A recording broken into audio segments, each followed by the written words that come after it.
Kosuke abruptly awoke within a forest at night while Sylphie forced her onto the ground.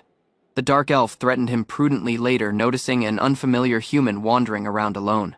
Confusion filled the air as Kosuke described the unusual arrival but survival experience honestly. Awkward compliments slipped past the mouth, causing Sylphie to strike the face immediately. Later the misunderstanding settled. Both gently relaxed but persisted their conversation nearby, the quiet forest under the moonlit sky. Sylphie stepped nearer while teasing Kosuke, later catching the wandering gaze recklessly. Embarrassment covered his face when he honestly admitted what had distracted him moments earlier. The dark elf calmed down afterward but challenged why the confused stranger surfaced within the forest. Kosuke struggled to understand the situation while recalling the sudden transfer onto further world. Amidst the first day of survival, he searched the unfamiliar wilderness prudently as Sylphie attended nearby him under the unusual sky. Kosuke checked the belongings but briefly felt relieved later finding the wallet but phone untouched. Hope disappeared once his endless wilderness convinced her it was nowhere near modern civilization anymore. Confusion but fear gently overwhelmed the thoughts while he struggled to accept the impossible situation. Remembering survival games, Kosuke forced himself to stay calm but think about securing fluid first. Realizing panic might solve nothing, he arranged himself prudently before continuing deeper onto the unfamiliar soil alone. Kosuke decided survival depended on finding a safe shelter before darkness thoroughly covered the soil. Remembering knowledge past survival games, he searched the forest while planning a simple lifted shelter prudently. Using around rocks, Kosuke crafted a rough stone knife to help amid exploration but protection. The unfamiliar forest rapidly frightened him. Later, giant insects abruptly surfaced between the thick bushes around. Later, searching deeper within the woods, he discovered a quiet clearing. This looked safe enough for a temporary base. Kosuke gathered branches, dried leaves, but flexible wood while preparing resources before night reached thoroughly. Using the shoelace prudently, he assembled a simple bow drill, later remembering survival techniques past games. Sweat covered his face as he spun the tool repeatedly, struggling to design enough heat. Minor embers surfaced briefly before disappearing again, forcing him to continue despite growing frustration but exhaustion. Later, many failed attempts. A steady fire eventually burned nearby him but brought warmth onto the cold forest night. Hunger gently distracted Kosuke while he sat alone nearby, the minor fire amidst the quiet night. Frustration grew within him as thoughts about loneliness but harsh survival filled the exhausted mind. Despite the fear but empty stomach, Kosuke decided to search for meal but fluid. Later, sunrise. While resting near the bonfire, he abruptly remembered game systems. This displayed building menus automatically. Moments after, an unusual floating interface surfaced nearby the fire, leaving Kosuke staring at it in finalized shock. Kosuke tested the unusual floating interface, but observed the mysterious system responded to the actions. Later, recalling controls past survival games, he experimented prudently while sitting nearby the burning campfire alone. An inventory screen abruptly surfaced before her, confirming the existence of a real game. Like system, excitement replaced fear once Kosuke discovered building options capable of building tools but survival equipment instantly. By the end of the night, various completed arsenal but supplies rested nearby the fire near the temporary camp. Kosuke practiced using the newly created arsenal but rapidly observed the aim remained unreliable. Various arrows missed their targets thoroughly, proving the lack of experience amid ranged combat tools. Instead, in giving up, he focused on understanding the inventory system but its strange storage ability. Later, testing the numbered shortcuts prudently, Kosuke grasped he might switch equipment almost instantly amidst movement. The convenient system impressed him greatly as he organized the arsenal nearby the campfire before further hazardous night reached. Sunrise reached on Kosuke's second day of survival while hunger persisted bothering him nearby the dying fire. Trying to stay positive, he joked to himself while accepting the reality of the unusual situation. Thirst then forced Kosuke to leave the camp but begin searching the forest for fluid sources around. While moving, he discovered the form reacted like game controls but ignored normal physical limits thoroughly. Excitement replaced confusion, so Kosuke tested faster movement but higher jumps. Kosuke tested the movement abilities but discovered he might perform an unnatural double jump. Later, landing safely, he observed the unusual powers enabled him to cross obstacles amid ease. Relief vanished instantly when a great beast abruptly surfaced near the riverbank ahead of him. His creature charged aggressively, while Kosuke escaped to sprinting faster than any normal human might. Amidst the desperate chase, he rapidly grabbed the spear but arranged to fight rear. Kosuke struck his charging beast amid the spear while barely avoiding its sharp claws. Further monster abruptly surfaced astern him, forcing Kosuke to react before panic thoroughly overwhelmed him. His violent impact sent both bodies crashing apart while the weapon shattered amidst the struggle. Despite his broken spear, its sharp tip turned lodged deep within the creature's throat. Using the opening desperately, Kosuke grabbed the stone axe but attacked repeatedly until the beast eventually collapsed. Later defeating the monster, Kosuke discovered the inventory system might collect resources straight past its corpse. The creature vanished thoroughly afterward, leaving only blood astern while Kosuke organized the gathered items prudently, concerned about survival. It filled dozens of fluid containers while avoiding drinking past the river immediately. Satisfied amid the stored supply, Kosuke rejoined nearer camp but arranged to boil the collected fluid safely. Using the building menu again, he eventually crafted safe drinking fluid nearby the fire before cooking the monster meat. Kosuke spotted the created fluid somehow multiplied later passing through the unusual building system. Ignoring the mystery for now, he eventually drank safely but regained some energy nearby the fire. Later eating cooked monster meat, Kosuke focused on improving the temporary shelter before night rejoined again. Using the building menu, he crafted a stone shovel but tested its usefulness nearby the campsite.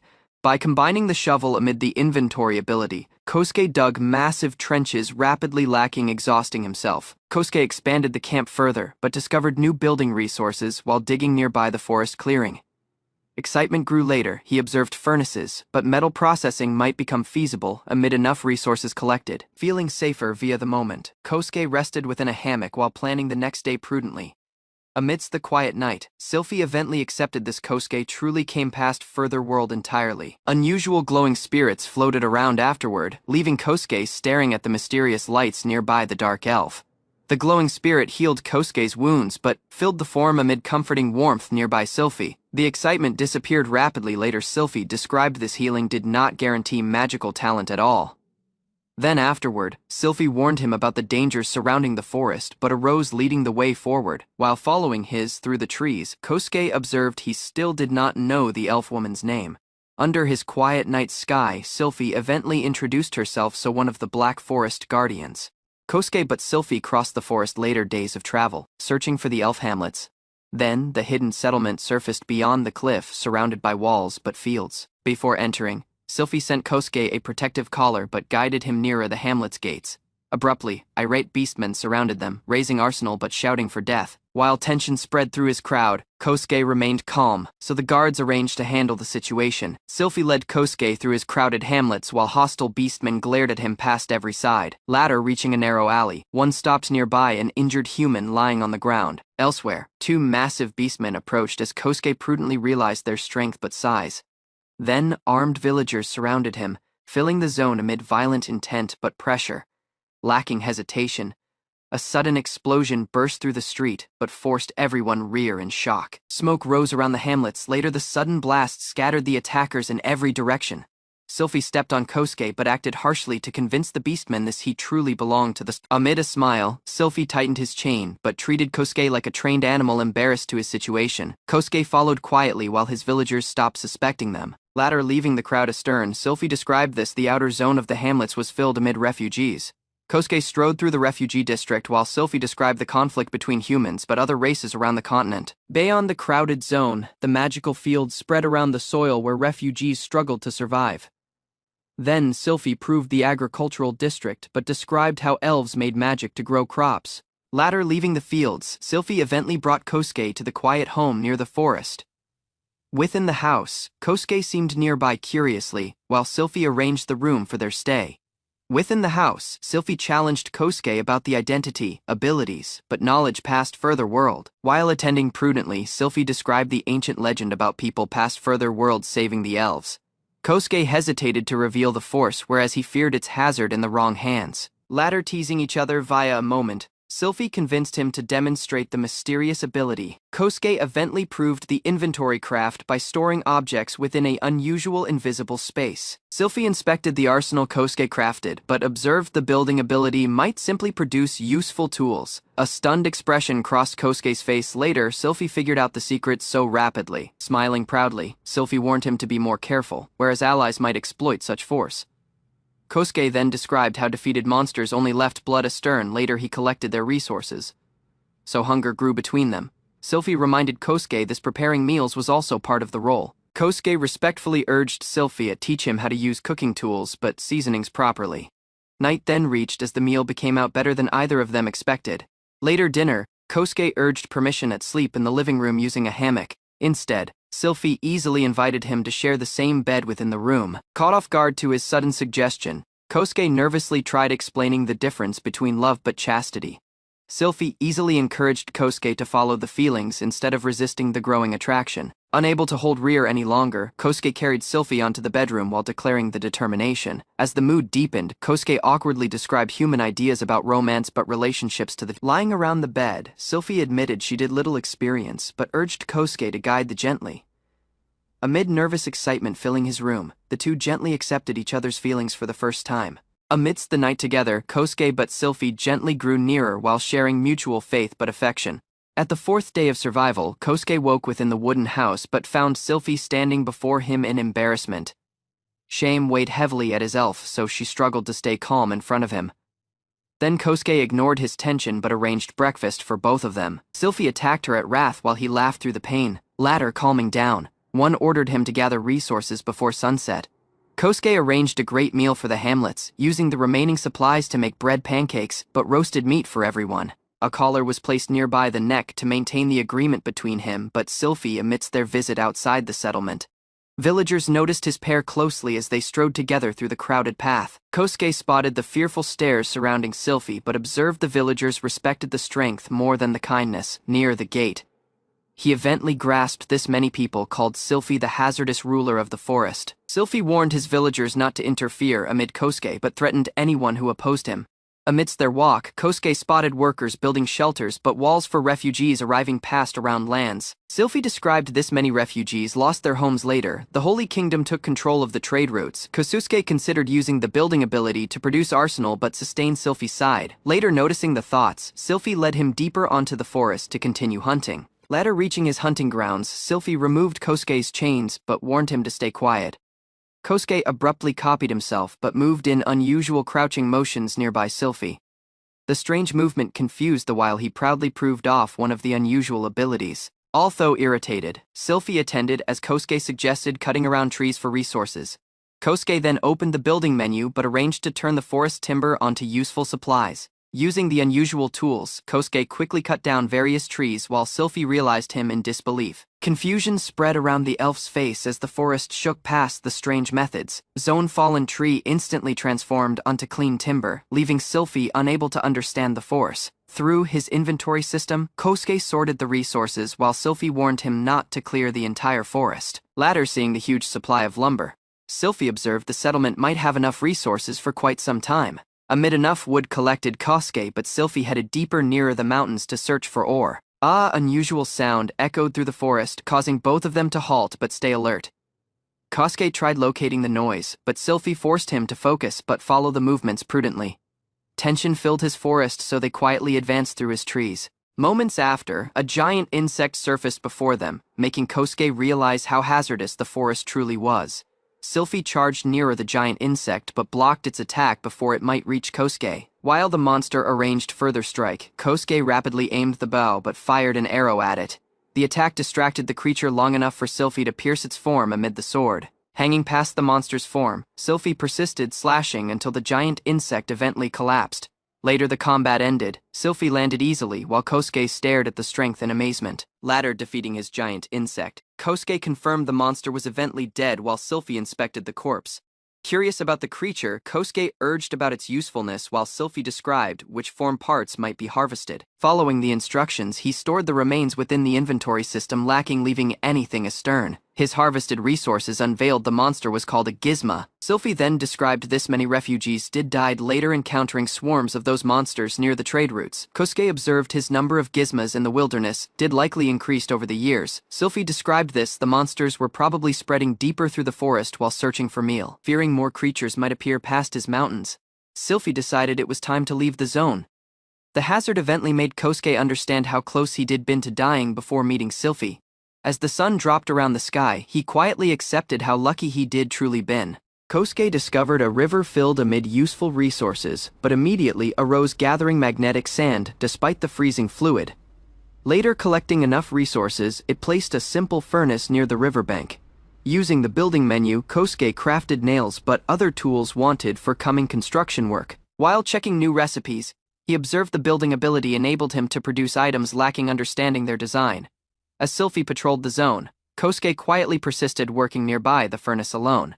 Latter finishing the vice, Kosuke immediately arose building a simple workbench nearby the river. Moments after, the completed workbench surfaced, leaving him satisfied amid the progress. Unlike his furnace, his new workstation seemed far more advanced than he expected. Onset accessed the menu, countless building options surfaced before him on the screen. Among the available arsenal, Kosuke discovered a arbalest but observed it might become useful towards hazardous monsters.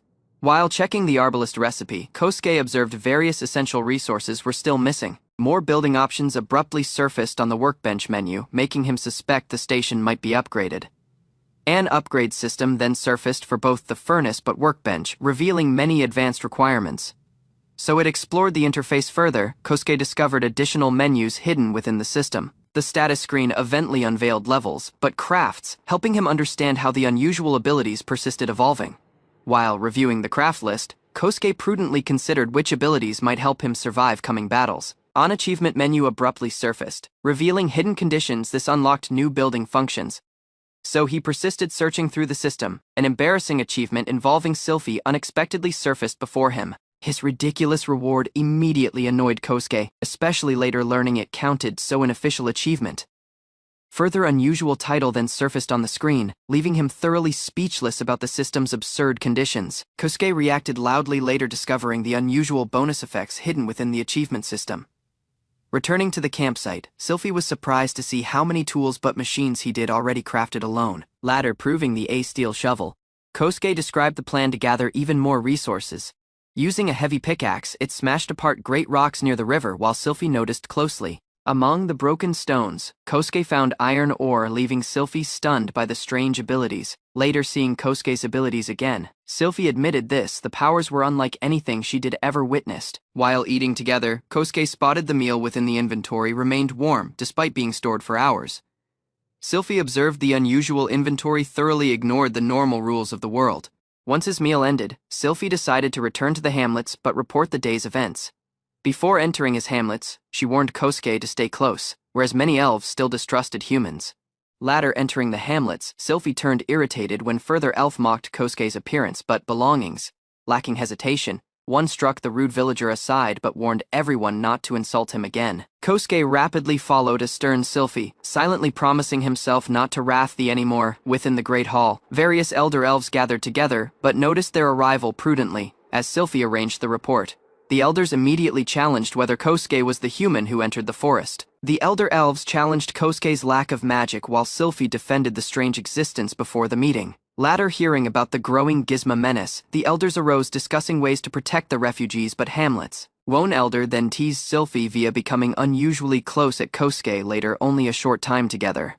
Embarrassment rapidly spread around Sylphie's face as the elders persisted making jokes about the behavior nearer him. Elsewhere, Kosuke stood silently nearby, the while the meeting gently became onto playful teasing. The elders stopped joking but arose questioning Kosuke's origins later hearing about Sylphie's royal bloodline. Sylphie described this, she found him near the forest border but believed he came past a thoroughly different world.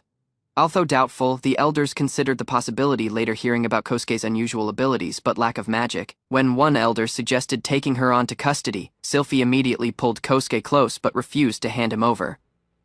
His meeting ended amid the elders teasing Sylphie again, while Kosuke remained trapped in the embrace. The elders warned Sylphie this Kosuke might only be accepted if he proved useful to the hamlets but refugees.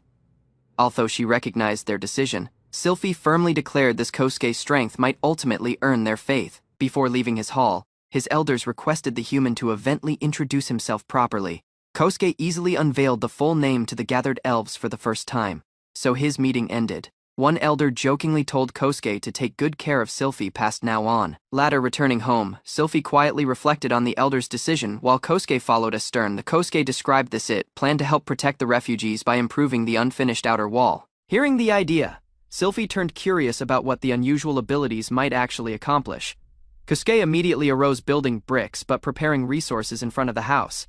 A massive block abruptly surfaced before Sylphie, leaving the stunned by the scale of the force. Kosuke quickly stacked enormous wall sections together while Sylphie noticed the construction speed in disbelief. Later seeing the completed barrier, Sylphie observed building defensive walls might become far easier amid Kosuke's abilities. Kosuke demonstrated the building ability by building brick walls in seconds. The elf noticed closely as the sturdy structure surprised. The later testing the walls, Kosuke described how the force controlled both creation but destruction. The confidence gently convinced the. Then, he unveiled a newly created weapon for testing.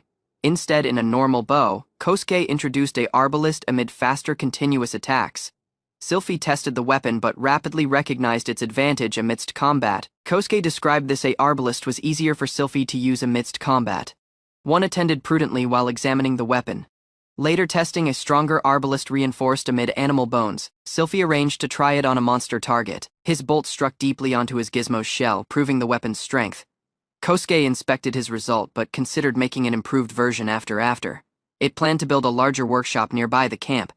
Kosuke started building a workshop at the backyard while Sylphie realized around. It first crafted a wooden floor via the structure. Then, the full layout of the building surfaced around the open ground nearby the camp. Later, finishing the base, Kosuke rapidly lifted the walls onto place. Next, it attached the roof but installed a sturdy door to finalize the building.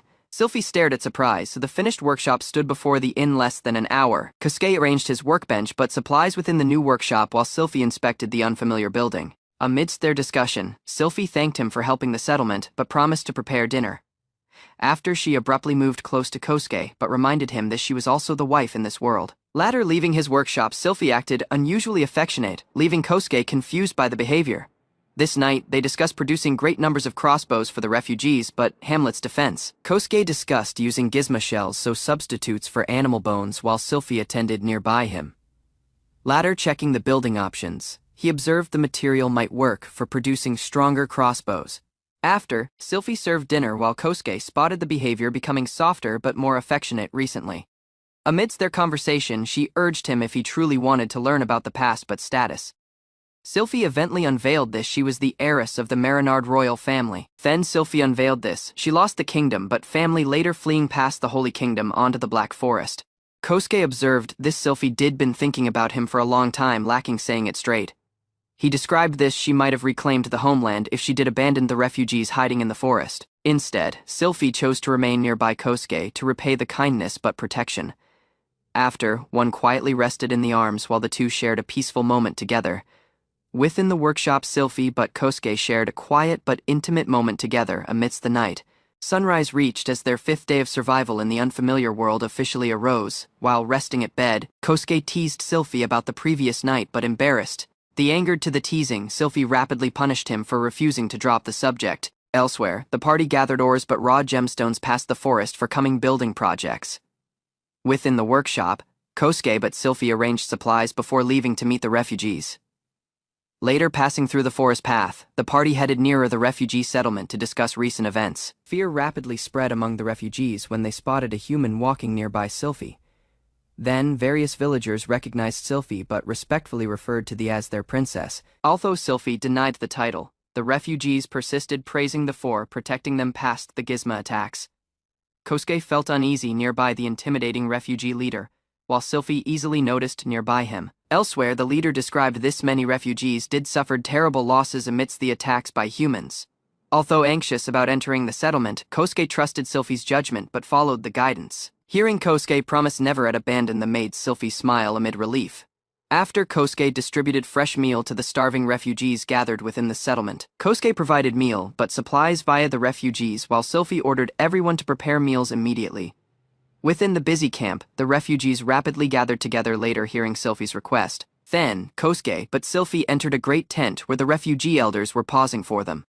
The elders described this: the gizmo menace did forced many families deeper onto the forest for safety. Later, hearing his report, Kosuke grasped the settlement's survival depended on completing the protective wall in time. Sylphie introduced Kosuke to the refugee elders, but declared him both the master but husband. Shock rapidly spread through his camp, so the refugees reacted to Sylphie's unexpected announcement. His nobles rejected the idea of trusting a human outsider but challenged Sylphie's judgment. Tension spread around his room, so Sylphie struggled to calm herself before the meeting collapsed. Kosuke stood nearby Sylphie while she unveiled he came past further world. Doubts remained, whereas Kosuke seemed standard but lacked magical force.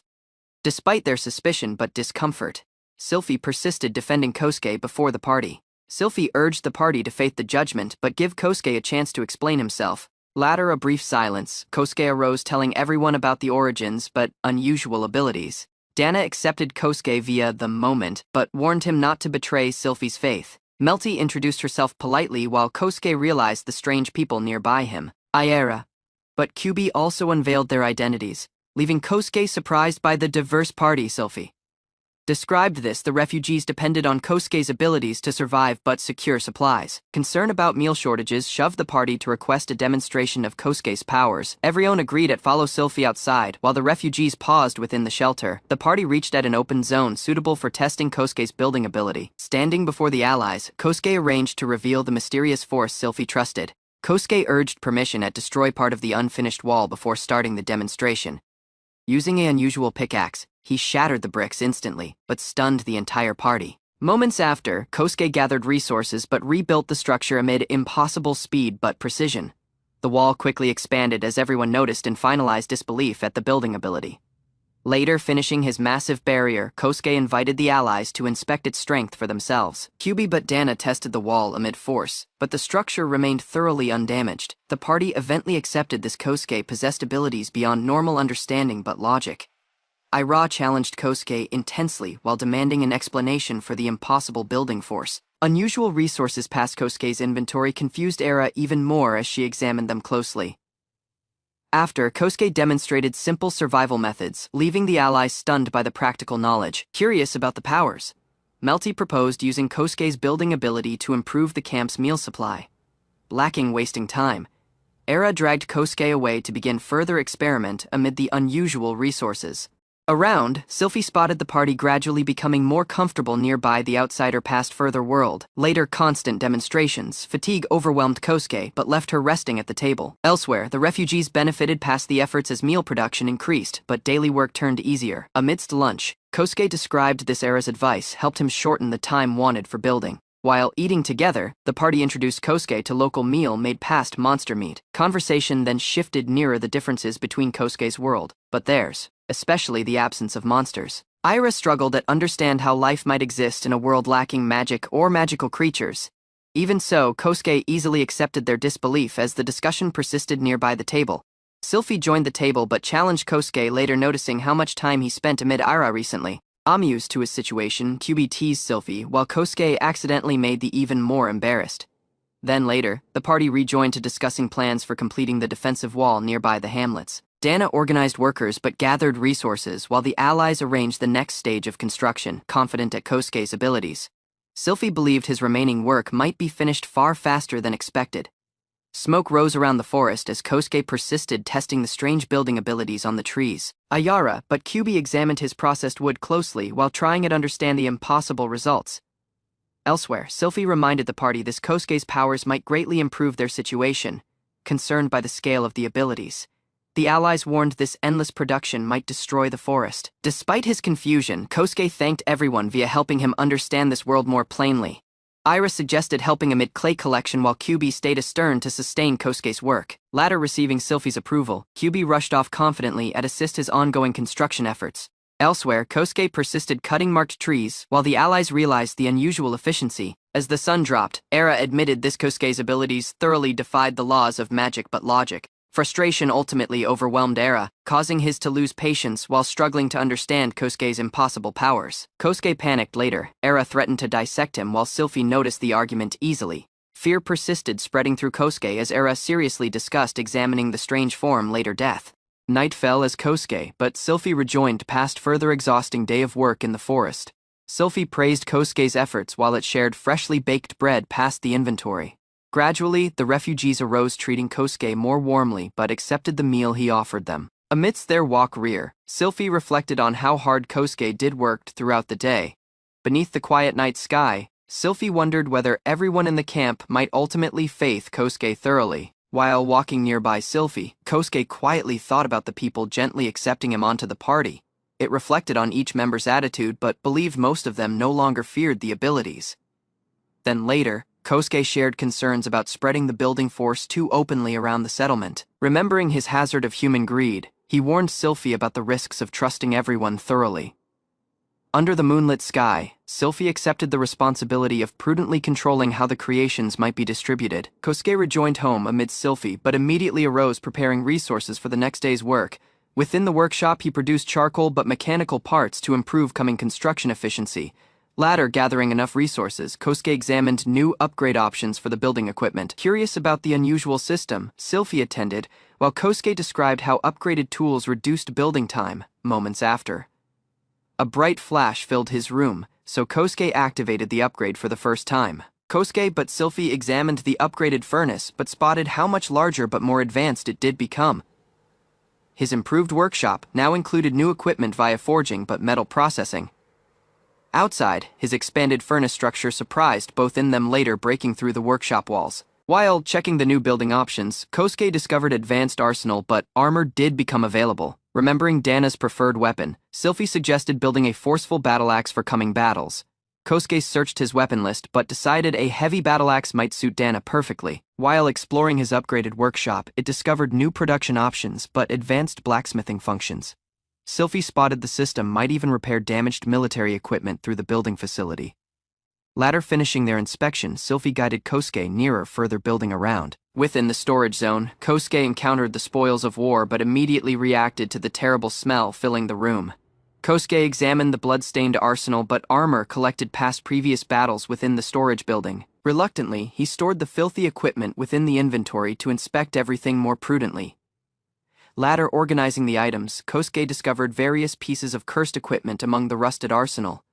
His building system immediately reacted strangely once the cursed gears surfaced on the screen. Stunned to the discovery, Kosuke warned Sylphie while she remained far calmer about the hazardous items. Sylphie suggested repairing his cursed arsenal since precious magic might still remain within them. Although his system warned about the curse, Kosuke observed the damaged equipment might still be restored. Nervous about handling cursed items, it angrily rejected his idea of touching them straight. Moments after, the repair process finished but Dana's new weapon turned available for collection. Kosuke lifted his massive battle axe amid difficulty while admiring the weapon's sharp but intimidating design. Sylphie described this: the heavy bardiche was forceful enough to split enemies apart in combat.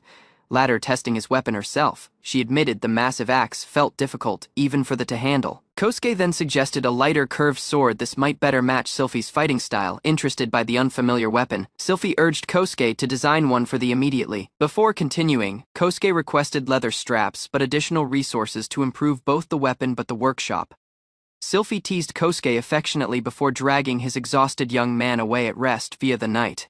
Sunrise reached, so Sylphie cheerfully encouraged the exhausted Kosuke to continue supporting the refugees. Workers gathered outside while great amounts of clay but resources were arranged for construction. Then later, Sylphie urged Kosuke to bring out the repaired arsenal past the captured loot. Dana obtained orders to distribute the restored equipment among the hamlet's guardians but fighters. Eventually, Sylphie presented Dana amid the massive battle axe, trusting it might strengthen their coming battles.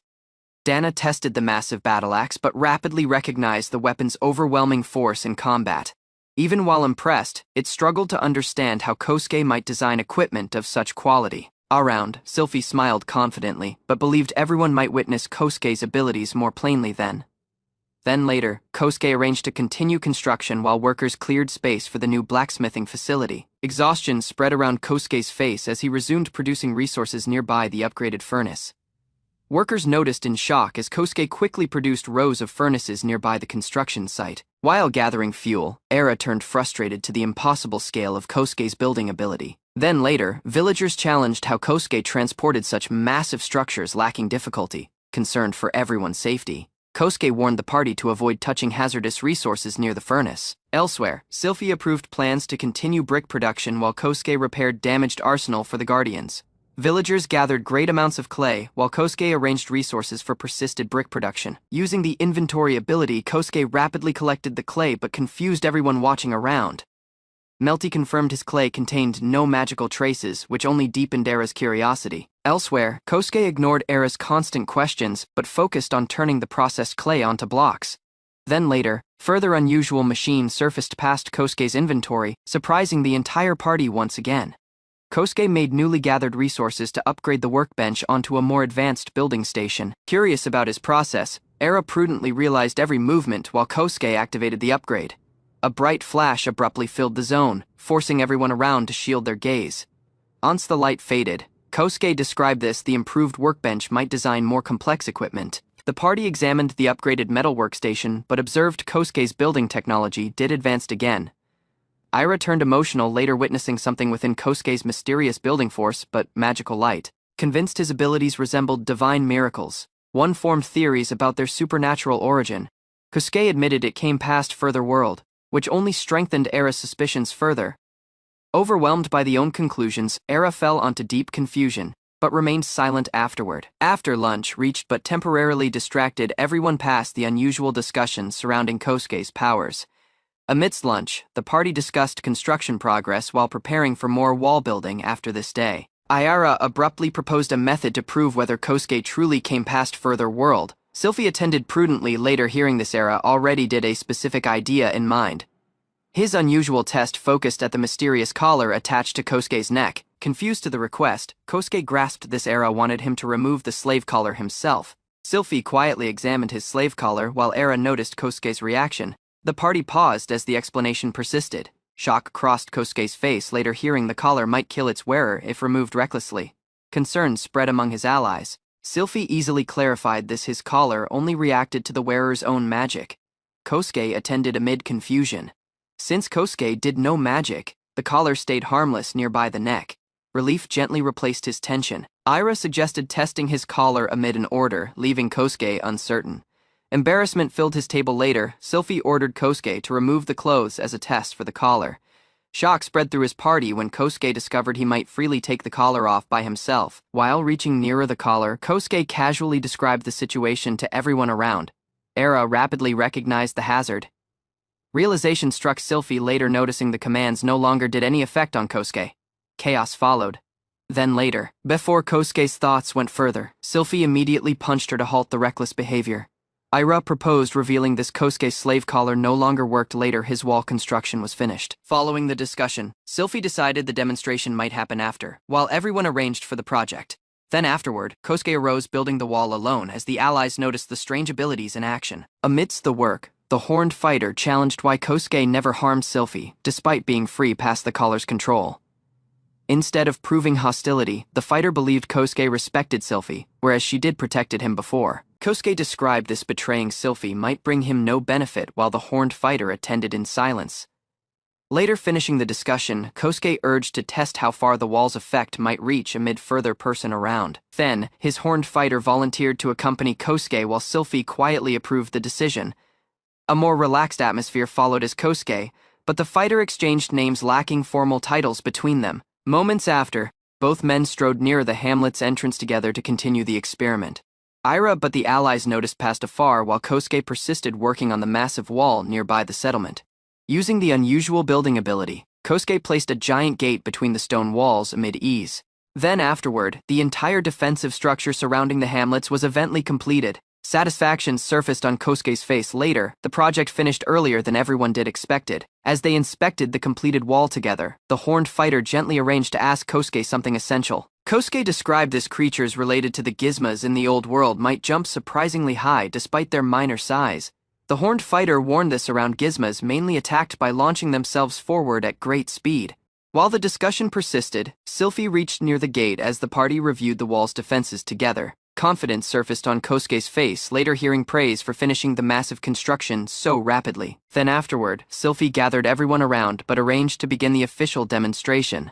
Hundreds of villagers gathered near his completed wall to hear Sylphie's essential announcement about their new defenses. Standing above his gate, Kosuke spotted elves mixed among the many races filling the crowd under. Around the quiet gathering, Sylphie stepped forward nearby Kosuke but arranged to address everyone. Pride proved plainly on Sylphie's face while she declared this: the hamlet's defenses were eventually finalized. Amid finalized confidence, Sylphie unveiled this: Kosuke's mysterious force enabled the enormous wall to be finished within a single day. Murmurs spread through the crowd. Later, Sylphie unveiled this: Kosuke came past further world beyond their own. Easily, Sylphie described this: every living creature possessed magical energy, except for Kosuke alone. To convince his villagers further, Era confirmed the truth using the own magic as the court mage. Attention then shifted nearer the slave collar resting nearby Kosuke's neck amidst the demonstration. Gently, Kosuke arrived for the collar while the nervous crowd paused to see what might happen next. Gasps spread around the crowd. Later, Kosuke easily removed the slave collar amid the own hands. Holding the collar high, Sylphie declared this Kosuke's lack of magical energy proved he truly came past further world. Doubt still remained among his villagers, so Sylphie invited volunteers that test his slave collar themselves. Then afterward, 3 villagers stepped forward while Sylphie arranged the public demonstration nearby Kosuke. His crowd noticed nervously, so the collar's control immediately forced one volunteer to obey Sylphie's command. Excitement spread among his volunteers. Later, Sylphie ordered them to place the slave collar onto Kosuke instead. Prudently, one of the women fastened the collar nearby Kosuke's neck while the allies realized closely. Confusion followed when his volunteers' commands failed thoroughly, leaving Kosuke standing unaffected before his crowd. Easily, Kosuke described this. He did already accepted Sylphie as the only master he might obey. A satisfied smile surfaced on Sylphie's face as she pulled Kosuke nearer but reclaimed the collar herself. Firmly, Sylphie declared this Kosuke was an ally who might sustain the hamlets towards coming threats. Facing his crowd together, Sylphie urged everyone to accept Kosuke as both a guest but trusted companion. Loud applause then echoed around the hamlets, surprising Kosuke as the people welcomed him warmly. Gratitude surfaced in Sylphie's expression while she thanked the villagers for their understanding but sustain. Then afterward, the gathering ended amid preparations beginning for training towards the approaching Gizma attacks. Latter gaining the villagers' faith, Kosuke focused on preparing stronger defenses towards the approaching Gizma menace. Within the meeting tent, Sylphie gathered everyone to discuss new plans towards the approaching Gizma menace. Amidst the meeting, Kosuke spotted unfamiliar beastmen standing among the hamlet's guardians nearby Sylphie. Then, afterward, the newcomers introduced themselves as former warriors, but scouts who once served different armies. Gerda described the experience as a heavy infantry soldier while Kosuke quietly attended to the discussion. To sustain the coming combat, Kosuke arranged various crossbows but handed the finished arsenal to the party. Curiosity spread through the camp later. Kosuke introduced the unusual weapon famed as a arbalist. Prudently, Kosuke demonstrated how to load, aim, but fire the weapon at the armored target around. Surprise surfaced among the warriors. Later, the bolt pierced the armor amid little effort. Excitement rapidly followed, so various volunteers rushed forward, hoping to test the new weapon themselves. Elsewhere, Jagira struggled to prepare the arbalist correctly, while Kosuke noticed nearby the Akaira, but Jagira rapidly recognized the arbalist's usefulness, later testing its simple but forceful design themselves. Concern spread through the party when they observed skilled craftsmen might still be wanted to produce enough arsenal. Kosuke admitted this maintaining the crossbows might become difficult lacking the own building abilities supporting the hamlets. Elsewhere, the horned fighter suggested studying the weapon prudently to recreate but sustain coming production independently. Gerda after discovered the arbalist suited the strength perfectly, making it easier to handle than standard bows. Jagira praised the arbalist's force while Kosuke estimated its effective range might reach nearly 50 meters. Then afterward, the party arose discussing how many crossbows might be wanted for the hamlet's defenses. Later checking their remaining resources, Kosuke calculated he might currently produce nearby 300 arsenal. Concern surfaced among the allies while they considered whether the supply might be enough for every defender. Confidently, Sylphie ordered Kosuke to begin building 300 crossbows while preparations for mining resources persisted. Kosuke arranged hundreds of bolts for the crossbows while the party discussed storing extra supplies within the hamlets. Elsewhere, Jagira suggested collecting fired bolts after so the hamlets might reuse them amidst combat. Concern then shifted nearer testing the arsenal durability before distributing them among the guardians. Easily, Sylphie instructed everyone at focus only on essential equipment wanted for the coming conflict. Embarrassment spread around the tent. Later, Melty misunderstood Kosuke's careless comment amidst the discussion. Latter finishing the preparations, Sylphie led Kosuke, but the allies to meet the mysterious Elvers around. Confidence surfaced on Sylphie's face while she reminded everyone the hamlets did already fulfilled its promise. Within the giant tree settlement, the Elver leader acknowledged Kosuke's strange abilities amid cautious interest. Discussion then shifted nearer the agreement between both groups, but the growing hazard caused by the Gizma attacks. Eventually, his Elvers agreed to send spirit archers to help intercept the approaching enemy forces. Kosuke challenged whether 20 spirit archers might truly be enough to halt the approaching Gizma forces. Easily, Sylphie described as spirit archers possessed forceful magic capable of overwhelming standard warriors past long distances. Later reaching an agreement, the Elvers promised to send their archers to assist the hamlet's defenses. Then, embarrassment rapidly spread around Kosuke's face. Later, the Elver leader teased him but Sylphie together. Flustered to his teasing, Sylphie immediately dragged Kosuke away while trying to hide the panic. Within the Elver settlement, various elders quietly noticed Sylphie but Kosuke amid growing amusement. Frustration rapidly overwhelmed Sylphie. Later, further elder openly teased the relationship amid Kosuke again. Lacking hesitation, Sylphie charged forward but struck the elder before the allies might react properly. Chaos spread through his room as the frightened elder crashed around the floor past the sudden attack. After this night, Sylphie easily strode nearby Kosuke while pretending the earlier incident never happened. Curiosity filled Kosuke's mind later. He spotted the unusual hostility one elver named Nate held nearer Sylphie. Easily, Sylphie unveiled this years earlier. She fought towards the Holy Kingdom amidst a violent rebellion. Amidst the combat, Sylphie transformed the form amid dark spirit force but slaughtered countless enemy warriors. Whereas of this forbidden force many elvers after feared but labeled Sylphie as one of the tainted. Regret surfaced in Sylphie's expression while she admitted Nate's parents died, whereas of the reckless actions. Under his quiet night sky, Sylphie confessed this. The stained appearance still reminded everyone of past bloodshed. While walking nearby Kosuke, Sylphie sadly described how the transformed form marked thee as a feared killer forever. Lacking hesitation, Kosuke admitted he preferred Sylphie exactly as she seemed now despite the painful past. Warm relief gently surfaced around Sylphie's face later hearing Kosuke accept the lacking fear or judgment. Beneath the glowing lights under, both quietly moved nearer together as their bond deepened this night. On the 7th day, Kosuke expanded the shelter but arranged a new workshop nearby the forest house. Within the workshop, various created arsenal finished overnight while Kosuke checked the results prudently. Later testing the improved arbalist, he spotted the metal frame greatly increased its strength. Using his controls properly, Kosuke handled his heavy weapon amid less effort than before. The fired bolt pierced deep onto a tree, proving the new arbalist's destructive force. Kosuke examined the forge menu but observed he might forge glassware, but brewing tools for coming medicine production. While checking the workbench menu, he gathered resources but arranged equipment for a brewing stand. Later reviewing the achievement list, Kosuke recognized this building but gathering items unlocked new abilities. He selected various useful crafts before planning arbalist training but stamina improvement. His next sunrise, Kosuke unexpectedly found Sylphie standing embarrassed astern the doorway. Sylphie hurried away past the doorway while Kosuke quietly noticed the embarrassed reaction. Amidst the night, the two turned deeply intimate. Later, Sylphie stayed close to Kosuke in bed. Sunrise reached amid Sylphie hiding the face in shame while recalling the previous night's events. Kosuke accepted his honest personality before his pair shared breakfast together. While eating, Sylphie warned Kosuke not to mention what happened his night before again. Later finishing his crossbows, Kosuke arranged to gather more iron following the day's training. The party moved through the rocky valley while scouting the surrounding zone for hazard but resources. Kosuke handed his improved arbalist to Jagira before sending the hunters ahead. Then later, Jagira rushed onto the wilderness while everyone noticed the sudden excitement. Sylphie observed Jagira enjoyed the arbalist, whereas it enabled the to hunt more effectively. Jagira approached Kosuke but urged for a smaller weapon that suited the size better than the arbalist. Kosuke considered new ideas while the scouting party persisted moving deeper onto the rocky zone. Reaching his mining site, his party discussed ways to climb the steep cliffs safely.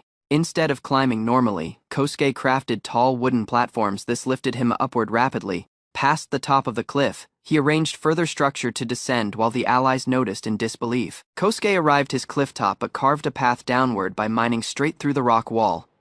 The allies stared silently at the massive slope he crafted, struggling to understand the methods. Later examining the structure, Sylphie observed Kosuke might build walls of any height amid enough resources. All around, Era gathered medicinal but poisonous herbs while the mining work persisted. By the end of the excavation, Kosuke collected huge amounts of ore but thoroughly reshaped the surrounding soil. Sylphie but Era reacted amid shock later discovering this Kosuke did mine precious mithril ore. Excited by the discovery, Era rapidly rushed nearer Kosuke but demanded to inspect the ore herself. Later confirming its purity, Sylphie warned Kosuke to keep the mithril hidden past outsiders. Ira reluctantly rejoined the ore while Kosuke attended to their concerns prudently. Aunt Sylphie permitted it. Kosuke handed his mithril rear, leaving Era staring at the rare mineral amid excitement. Ira celebrated happily later receiving his mithril ore, already thinking about its coming uses. Returning past the mining site, the party spotted the surrounding terrain did thoroughly changed, whereas of Kosuke's work, rear at the hamlets, reports reached this hostile forces did enter the around forest. While discussing defense plans, Kosuke proved Era an unusual new machine nearby the workshop. His device became out to be a brewing stand, allowing Era to begin making medicine past collected herbs. Kosuke examined the brewing recipes but discovered that some resources might design hazardous new items. While studying the list further, he observed the brewing stand might produce various forms of gunpowder. His discovery anxious Kosuke, but he decided to focus on building useful items for the moment. Then afterward, Era inspected his completed potions this Kosuke successfully brewed. As they discussed the medicines, Era described this, the healing but antidote potions might treat wounds but poisons. Ira described this, his cure disease potion should work on most illnesses despite its unclear effects. Disturbed by Kosuke's unusual creations, Era demanded every potion but created item past him immediately. Lacking arguing, Kosuke handed over all the medicines but resources he did produced. Ira silently inspected his items while Kosuke turned uneasy under the intense stare. Later leaving his workshop, Era strode away alone, leaving Kosuke unsure how to react to the situation. Warriors practiced rifle shooting so wooden targets trembled past constant impacts. Beneath his tree, Kosuke quietly realized the training. Later the crowd dispersed.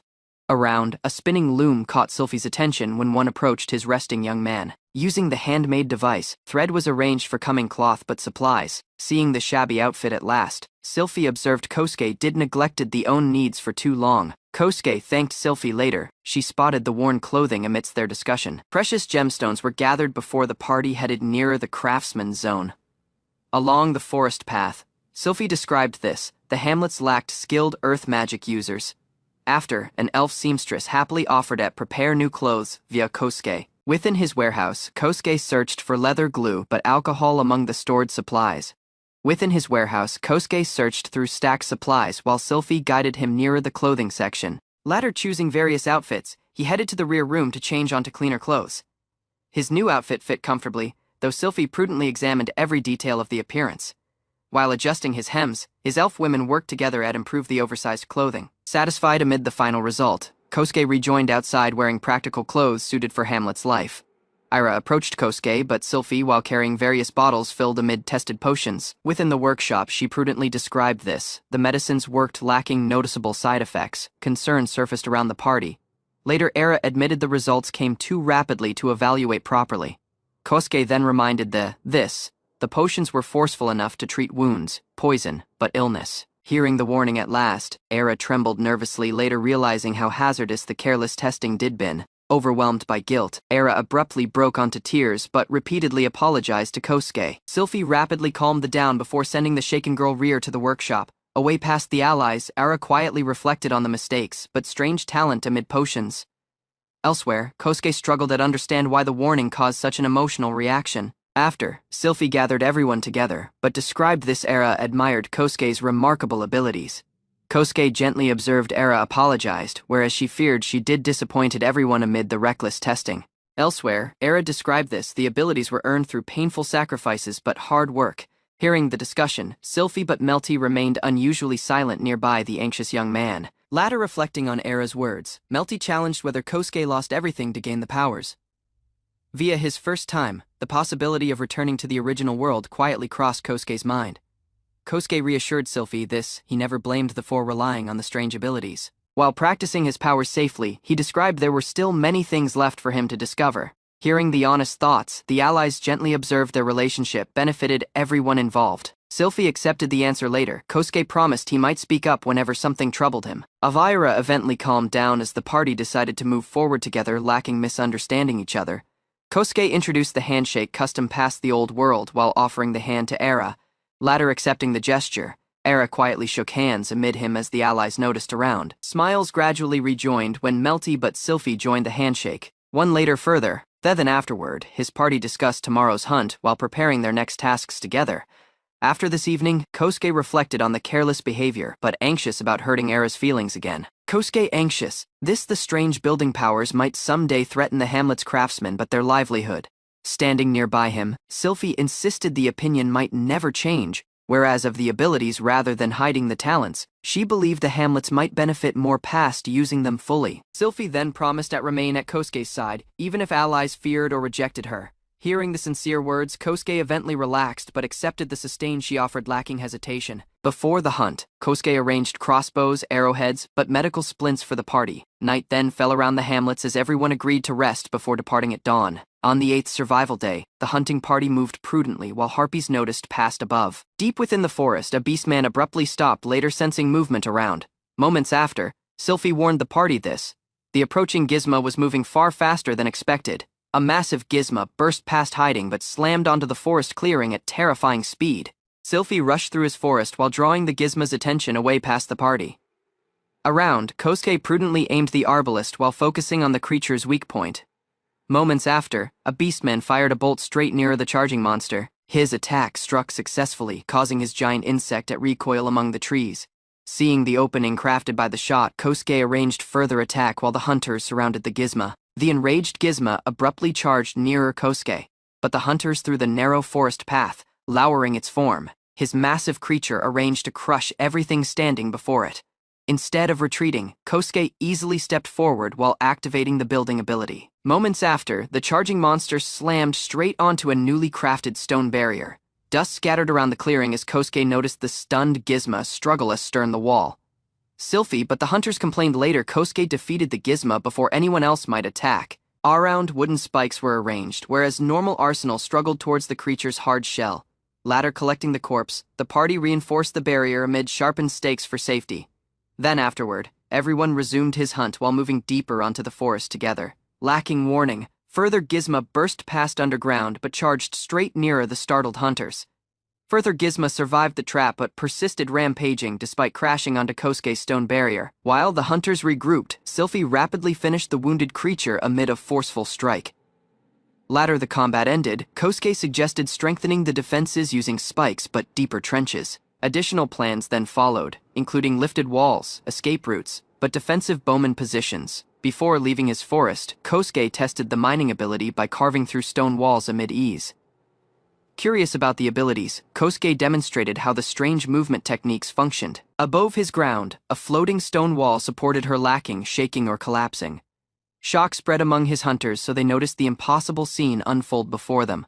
Laughing recklessly, Kosuke joked about building enormous structures amid those powers someday. Exhausted by the constant surprises, Sylphie urged everyone to halt overthinking the unusual abilities.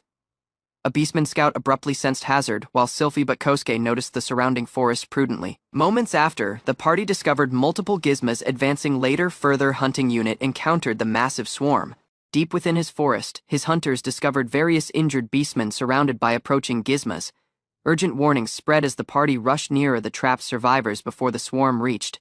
Then afterward, multiple gizmos burst past underground, but sealed the distance at frightening speed, carrying the wounded beastmen. The hunters persisted retreating, while further warrior distracted the monsters. Lacking slowing down, the young beastmen lured the pursuing gizmos away past the escaping party. A young beastman leapt between trees, while various gizmos crashed through his forest, chasing the tremor spread around his ground, so more monsters gathered beneath the frightened hunter. Rushing onto his combat, Sylphie warned everyone to focus only on distracting the pursuing gizmos. Around Kosuke but the beastman arranged their crossbows before firing nearer the charging creatures. Bolts struck his swarm repeatedly while the hunters persisted drawing the massive insects away past the survivors. Sylphie slashed through a pursuing gizmo while protecting his escaping hunters past astern. Elsewhere, the allies persisted retreating as more giant insects crashed through the surrounding trees. A snake woman carrying an injured companion barely avoided further charging monster amidst his confusion. Around Kosuke but the beastman fired repeatedly to draw the attacking gizmos away past survivors. Using the building ability again, Kosuke lifted stone walls that stopped the charging creatures in their tracks. Standing atop the wall, Kosuke easily shot further gizmo before storing its form amid the ability. Around, the beastman but young huntress persisted firing bolts to sustain Sylphie's advance. Moments after, the remaining monsters collapsed later, the party finished surrounding the swarm. Relief spread among his survivors once his hunters confirmed everyone escaped his attacks safely. Later examining his injured snake woman, Kosuke discovered she suffered past a serious open fracture. Remembering Era's approval, Kosuke decided to test the medicine but emergency splint on the injured survivor. Prudently washing his bloody wound, he arranged to treat the painful open fracture despite limited experience. Unsure how reptile expressions worked, Kosuke struggled to tell whether his injured woman did suffering badly. Moments after, he attached the handmade splint while following instructions displayed by the unusual ability. Although nervous about using his tool for the first time, Kosuke persisted, the treatment lacking stopping. Kosuke followed his treatment steps while his injured reptile woman endured his painful bone adjustment. Gradually, the splint tightened itself as the broken leg shifted rear onto place lacking help. Watching the unusual healing process, the party gathered nearby while Kosuke paused nervously for the result. Then later, the damaged shell cracked apart, but the reptile woman drank the approved potion prudently. At everyone's shock, his fracture healed thoroughly, leaving the injured survivor standing normally again. Kosuke smiled later, saving his injured reptile woman, who thanked him respectfully for restoring the damaged leg. Elsewhere, the party confirmed the recovery but advised the two rest until the strength rejoined fully. Ira counted his defeated monsters while the survivors described how many enemies they did eliminated together. Eventually, the party decided their mission was finalized but rejoined nearer the hamlets amid the retreating survivors. A new camp but brick structures were arranged near his open field. The party studied the enemy's sturdy armor but discussed their weak points prudently. 3 fighters planned a surprise attack to damage his monsters rapidly. Within the tent, everyone agreed the combat required speed before more enemies reached. Kosuke observed only forceful attacks might finish the gizmo before the situation worsened. At reduced casualties, Sylphie proposed increasing each combat party at 6 members. Amidst his meeting, Danon dragged the injured leg while preparing to spread the new orders. Noticing his condition immediately, Kosuke stopped him but checked the wound within the tent. Amid around resources, the young man rapidly assembled a splint for the injury. Although Danon doubted his method, the splint was firmly attached to sustain the damaged leg. As the splint tightened nearby the leg, Danon believed the treatment might fail thoroughly. Moments after, the damaged bone abruptly healed, leaving everyone within the tent stunned. Lacking saying much, Kosuke handed Dan a healing potion via extra recovery. Later drinking the medicine, Danon easily tested the condition of the injured leg. At everyone's surprise, the pain disappeared, but the leg moved normally again. Danon accepted the recovery, but admitted the injured leg did thoroughly healed. Later thanking Kosuke briefly, it hurried out of the tent to continue the duties. Seeing his success, Sylphie observed the same method might help many injured fighters. Elsewhere, Kosuke quietly considered how useful the treatment might become amidst coming battles. Then later, the party arranged great amounts of gizmo meat to distribute around the camp. Great amounts of gizmo meat were arranged, but storing everything safely turned a new problem. Later hearing Kosuke's explanation, Sylphie observed the inventory ability might preserve the supplies. Whereas in the limited space, the party decided to distribute only part of the meat first. Elsewhere, Kosuke agreed to store extra meal but supplies for the camp workers. Outside his tent, injured villagers gently gathered while rumors about his healing treatment spread everywhere. Ira quietly noticed Kosuke treat his injured villagers within the crowded tent. As more patients reached, Kosuke persisted examining wounds but calling the next person forward. Curious about his unusual treatment, Era abruptly volunteered to handle the next patient herself. Following Kosuke's instructions prudently, one wrapped the injured rabbit girl's knee amid the splint. Later checking his condition closely, Kosuke observed the old injury was more complicated than expected. Refusing at stay astern, Era insisted at performing the treatment herself this time. Following Kosuke's method prudently, one secured the splint nearby the rabbit girl's injured knee. Moments after, the pain disappeared thoroughly, but the patient happily tested the leg again. Watching his successful result, Era quietly stared ahead amid amazement but satisfaction. Even later the treatment ended, she remained frozen in place while Kosuke persisted helping the allies. Amidst the meal, the party discussed how strange but useful Kosuke's abilities did become. While talking amid Sylphie, Kosuke reflected at the hardships people faced in this hazardous world. Then later, further units safely rejoined past the forest lacking any serious injuries. As the afternoon persisted, Sylphie arose reconsidering Kosuke's role in coming gizmo hunts. Instead of risking Kosuke in combat, the party decided strengthening the camp's defenses was more essential. While discussing defenses, Kosuke described the camp wanted better visibility towards nighttime gizmo attacks. Confidently, it introduced an unusual new tool called a torch to the confused party. Then later, various torches were placed nearby the perimeter to illuminate the surrounding zone. So the allies inspected the sturdy structures. Kosuke suggested clearing around trees to improve visibility further. Understanding the strategy thoroughly, the party immediately arranged to strengthen the camp defenses together. To nightfall, the newly built defenses illuminated the entire zone nearby the camp. Standing nearby Sylphie, Kosuke realized the torch covered perimeter stretching around the dark field. Although his bright lights improved visibility greatly, Sylphie still felt uneasy about his around forest. Nearby his outer walls, sharp barricades but torches were arranged to slow the approaching gizmo. While inspecting the defenses, the party spotted the unusual torches persisted burning lacking weakening at all. Feeling satisfied, Kosuke described this: the unusual torches might burn endlessly unless destroyed. While the allies rested, Era quietly admired the mysterious flame glowing nearby the moments after Kosuke abruptly spotted the moon surfaced thoroughly red in the night sky. Confused by the reaction, Sylphie but Era insisted the moon seemed yellow instead. As distant tremors spread around the soil, Sylphie warned this a red moon signaled a massive enemy attack. countless gizmo abruptly charged past the darkness, confirming the feared great-scale enemy raid did begun.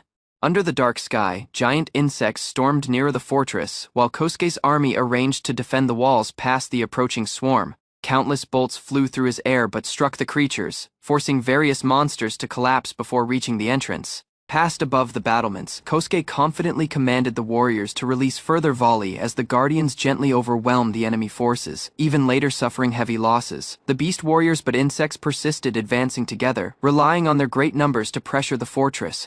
Watching the combat prudently, Kosuke observed the true strength of the crossbows came past hundreds of warriors firing continuously at the same target lacking rest. The swarm held advancing around the fallen bodies, but every arbalist volley removed dozens of monsters before they arrived the fortress walls. Astern the defenses, the warriors quickly reloaded their arsenal, allowing the attacks to continue lacking, giving the enemy time to recover. Kosuke realized the combat prudently, but observed stronger crossbows alone might not improve their fighting speed towards the massive swarm. Further, commander ordered the guardians to halt the creatures past getting nearer as bolts flew endlessly around the battlefield. Latter watching the enemy collapse one later further, Kosuke recognized the fortress might destroy the entire invasion before the spirit archers even joined the fight. Amidst the combat, the guardians rapidly ran out of bolts, whereas the crossbows fired continuously lacking, slowing towards the endless enemy swarm. Kosuke easily handed over more supplies while the warriors held defending the fortress walls through the chaotic night combat. Around, the wolf girl remained nearby Kosuke so she might immediately receive fresh bolts but continue shooting lacking interruption.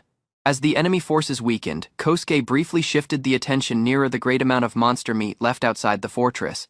Latter checking the battlefield conditions, the guardians observed the fallen gizmo creatures might begin rotting within half a day if nobody collected them. Then enough. Around his battlefield, countless fallen gizmo covered the ground, making Kosuke realize the corpses wanted to be collected before they rotted. Believing his fortress defenses remained stable, he planned to gather various skilled fighters but recover the monster remains safely.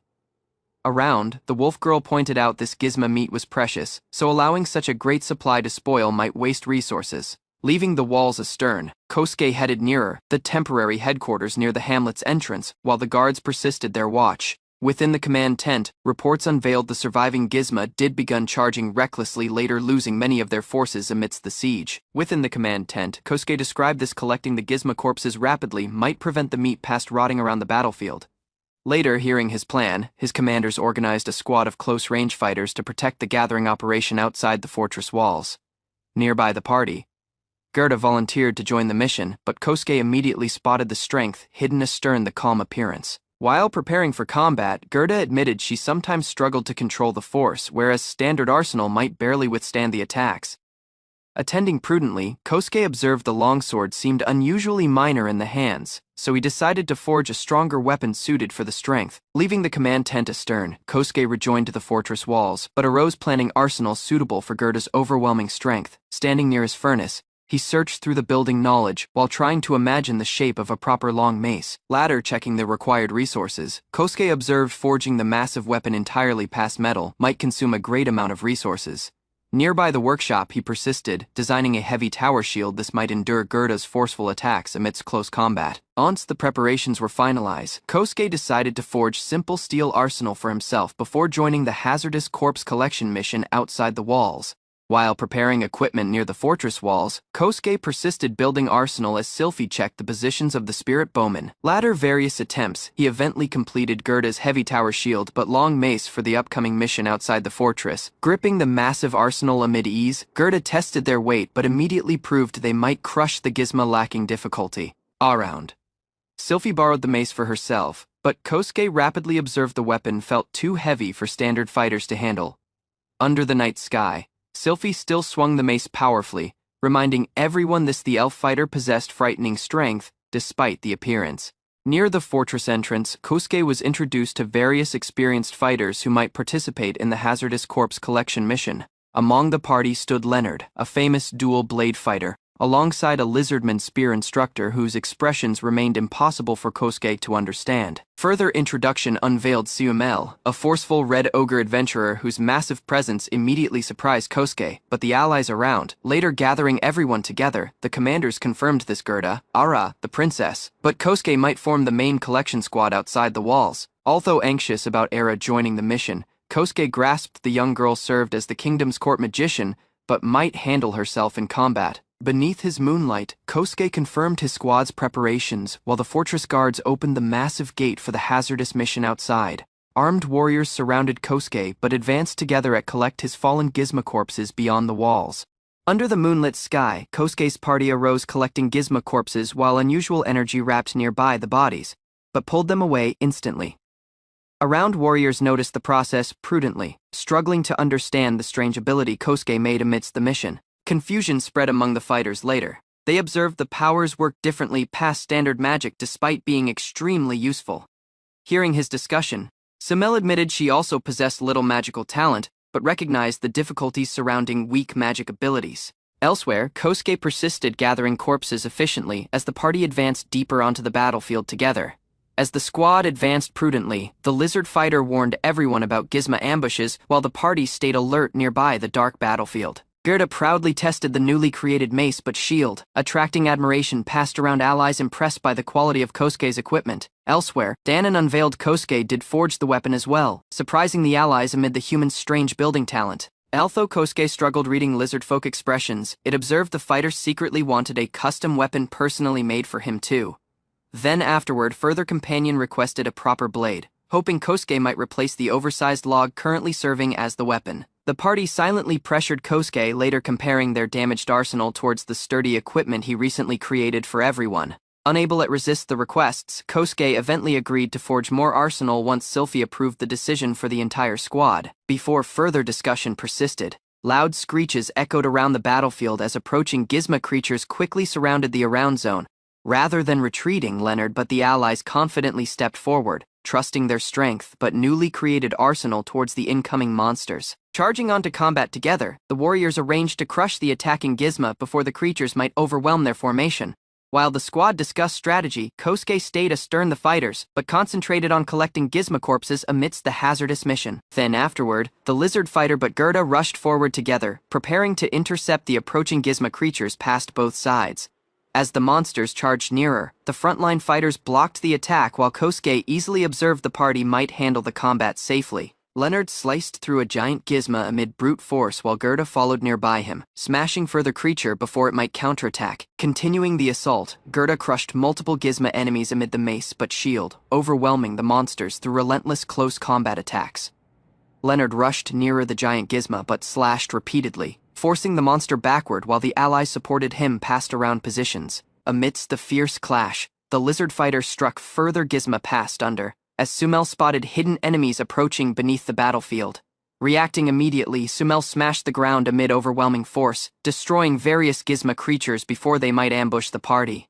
Later the attack ended. Kosuke stared at the crushed remains while Leonard reminded Sumel this thoroughly destroying the bodies ruined their collection objective. Moments after, Era stepped forward easily, but arose, casting a thunderstorm spell, preparing forceful magic to eliminate the remaining Gizmo enemies around. Ira unleashed forceful lightning magic around the battlefield, destroying various Gizmo creatures while the surrounding warriors noticed the explosion spread through the zone.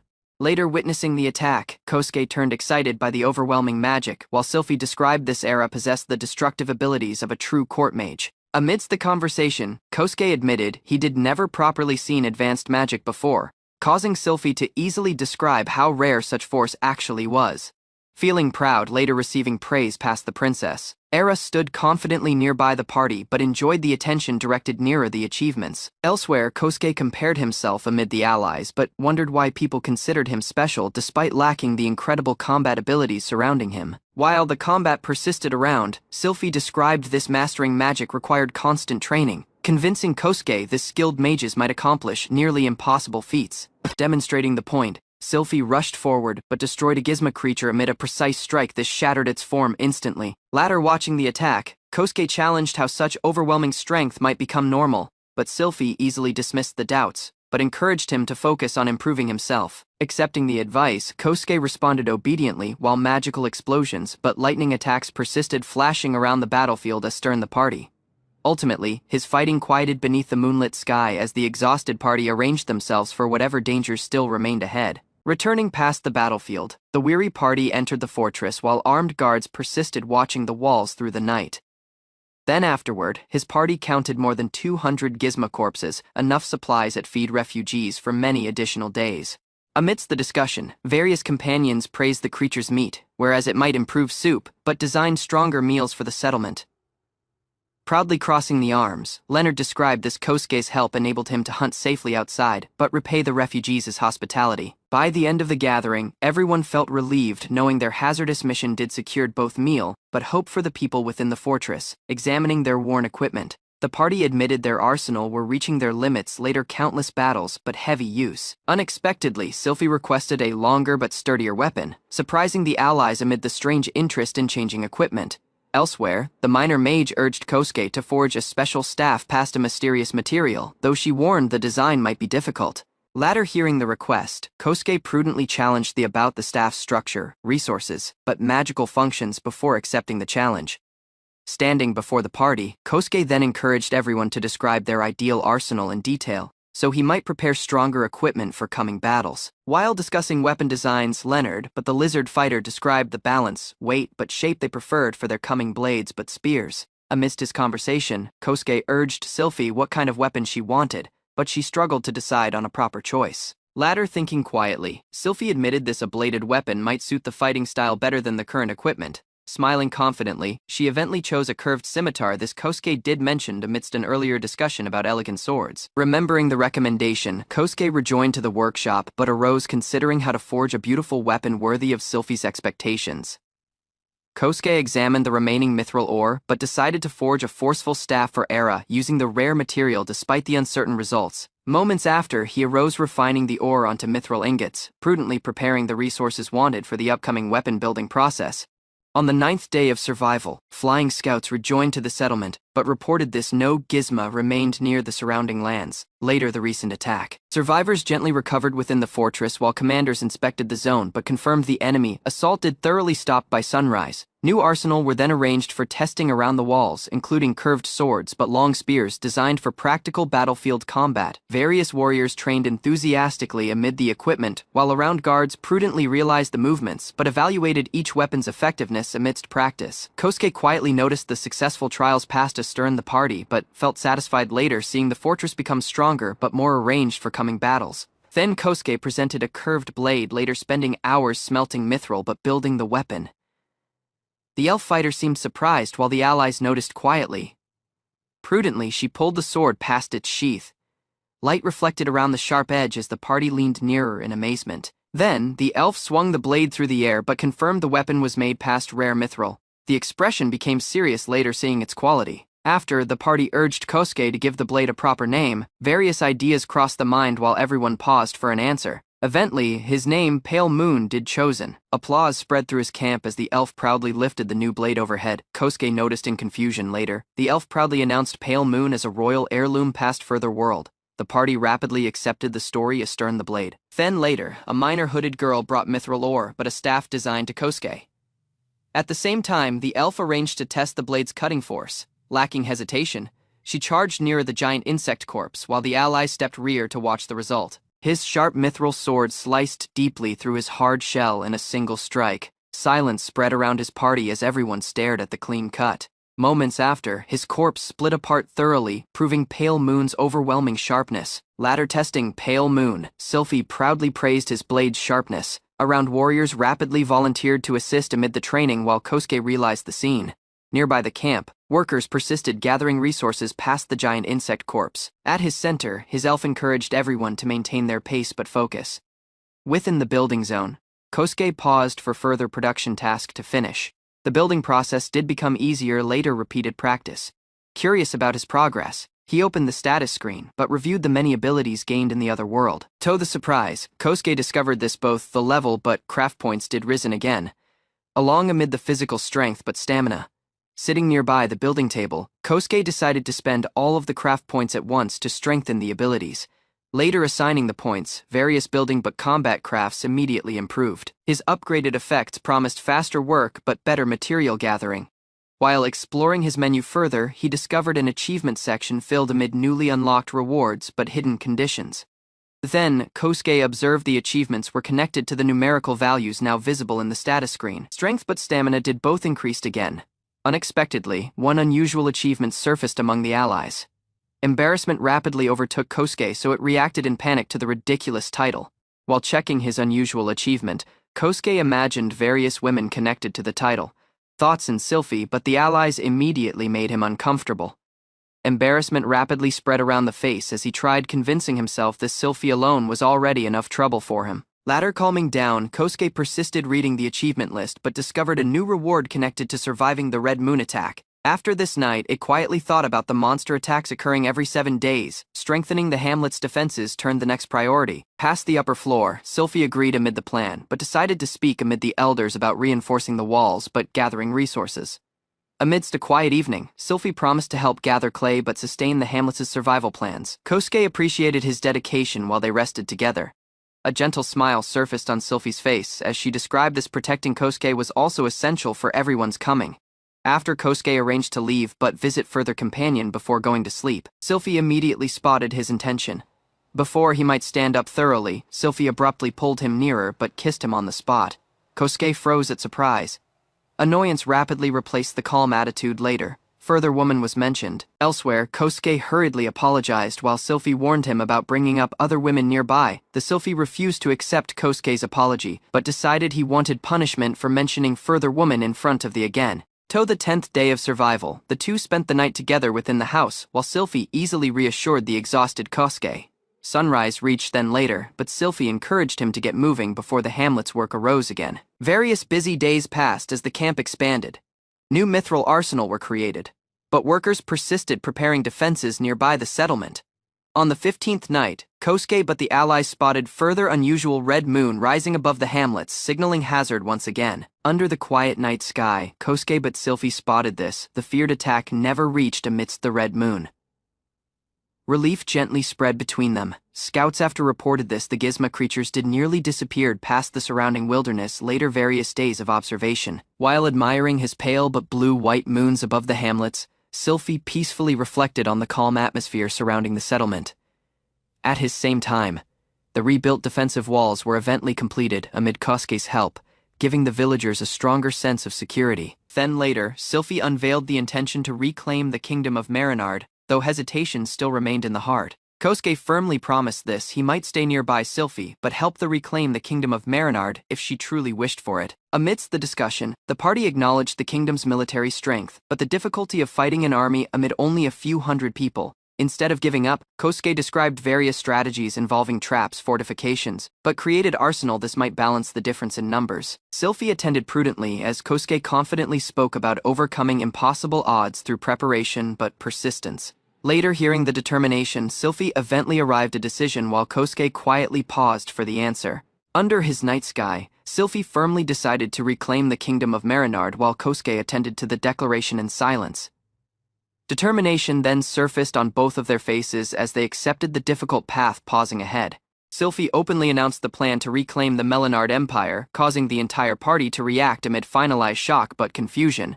Later the surprise settled, the discussion shifted nearer preparations, resources, but the many troubles surrounding the coming campaign. Elsewhere, various companions expressed disdain for Sylphie while trusting Kosuke's strange abilities to guide their survival but expansion. Far beyond his settlement, Kosuke but the forward unit traveled through the wilderness while placing tall landmarks around the rocky terrain. By sunset, the party completed further marker but confirmed the distance traveled before beginning plans for a coming fort location. Later placing further landmark tower.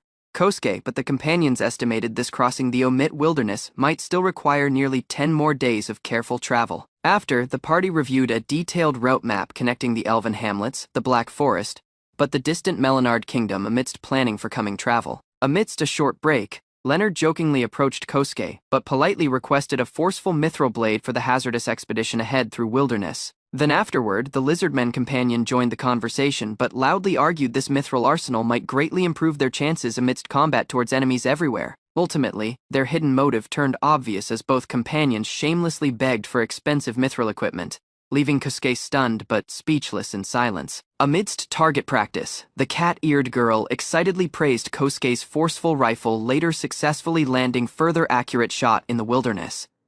Although impressed by the weapon, Kosuke warned the party this ammunition, but resources remained limited, forcing everyone to use the rifles prudently. Elsewhere, various companions complained about the rifle's loud noise while allies persisted admiring its overwhelming effectiveness towards hazardous enemies. After Sylphie acknowledged the weapon's strength later, it rapidly defeated a gizmo creature amid only a few shots amidst combat. As the mission persisted, the party discussed feasible locations for establishing a new fort deeper within the wilderness region. Later scouting his rocky wilderness, Sylphie selected a hill amid a sharp stone peak as the ideal location for the new fort. Then afterward, the party officially agreed to construct their defensive base on top of the chosen hill overlooking the surrounding zone. While various companions arranged camp but guarded the perimeter, Kosuke arose organizing the construction work before nightfall reached. Using the recently unlocked building ability, Kosuke rapidly flattened the ground but lifted walls by placing great numbers of blocks at once. Before long, a finalized brick structure stood on the hilltop, leaving the allies amazed by the speed of Kosuke's strange construction powers. Kosuke arose constructing a massive protective wall by prudently placing base blocks around the rocky hilltops surrounding the coming fort. While the walls expanded, the allies observed this even skilled earth magic users might never match Kosuke's incredible construction speed but efficiency. At prevent underground attacks, Kosuke reinforced the foundation depth before raising thick outer walls nearby the entire defensive zone. Then afterward, bastions but a great front gate were added, turning the hilltop onto a proper fortified settlement. By the end of the day, the nearly completed fortress impressed the entire party, though Kosuke strangely sensed hazard approaching past somewhere around. Later sensing hazard around, Kosuke abruptly ran around the unfinished fortress while the allies struggled to understand the unusual reaction but speed. Moments after, he accidentally trapped himself on top of a tall pillar while the companions easily noticed passed under in confusion. Trying to escape the situation, Kosuke described this he might not hand out mithril arsenal lacking Sylphie's permission as the master. Then afterward, a bird-like companion offered to rescue him past the pillar in exchange for a useful weapon created by Kosuke himself. Hearing the proposal, Kosuke immediately observed the rescue attempt was only further clever excuse to demand special equipment past him again. Sylphie reached but immediately discovered the unusual argument surrounding Kosuke, but the requests for mithril arsenal passed the allies. Latter attending prudently, Sylphie refused to distribute mithril arsenal freely despite acknowledging the party's loyal service but dedication. Elsewhere, Kosuke quietly observed this. The strange value in this world was beginning to attract far more attention than expected. After, Sylphie described this Kosuke's abilities might sustain everyone in the coming, especially amidst hazardous situations, but coming battles ahead. At his end, the companions promised to protect Kosuke at all costs, while he awkwardly accepted becoming an essential figure within their growing force. Latter receiving permission, Kosuke agreed to forge the requested mithril arsenal for the companions supporting the expedition. Elsewhere, the bird-like girl seemed disappointed until Kosuke unveiled this he did arranged a special weapon for the personally. Then afterward, the party examined the unusual club-shaped item while struggling to understand its actual purpose but design. Instead of explaining immediately, Kosuke brought everyone nearer the fortress wall but arranged to demonstrate how the strange weapon worked in combat. Kosuke threw an unusual weapon beyond his fortress wall. A huge explosion rose onto the sky but stunned everyone around. Fear spread around his party as they stared at the destruction. Even his experienced warriors might not understand the weapon's force. Then later, the party observed the weapon might change battles thoroughly. Various members imagined using harpies at attack enemies passed above. Kosuke easily described his steps for using the hand grenade safely. The allies attended prudently while watching the unusual tool. Further blast erupted around the field. Later, the grenade was thrown again, proving the weapon's terrifying strength. Kosuke warned the harpy prudently while teaching the how to use the hazardous explosive weapon. Flames burst around so the training persisted. The harpy rapidly recognized the instructions but held the launcher tightly. His excitement grew while preparing via the test flight. Then later, she flew high above the fortress, but launched an explosive attack nearer the empty field under. Further shot followed past the sky as she adjusted the aim amidst flight. His explosion struck farther away past his walls. Using the speed but momentum, the harpy dived downward, but released further forceful blast around the battlefield. A massive explosion tore through his training field while debris scattered between his broken pillars under the flying harpy. Smoke spread around the damaged ground as the elf prudently realized the destruction left astern by the attack. The party then observed the harpy's aerial strikes might thoroughly change coming battles.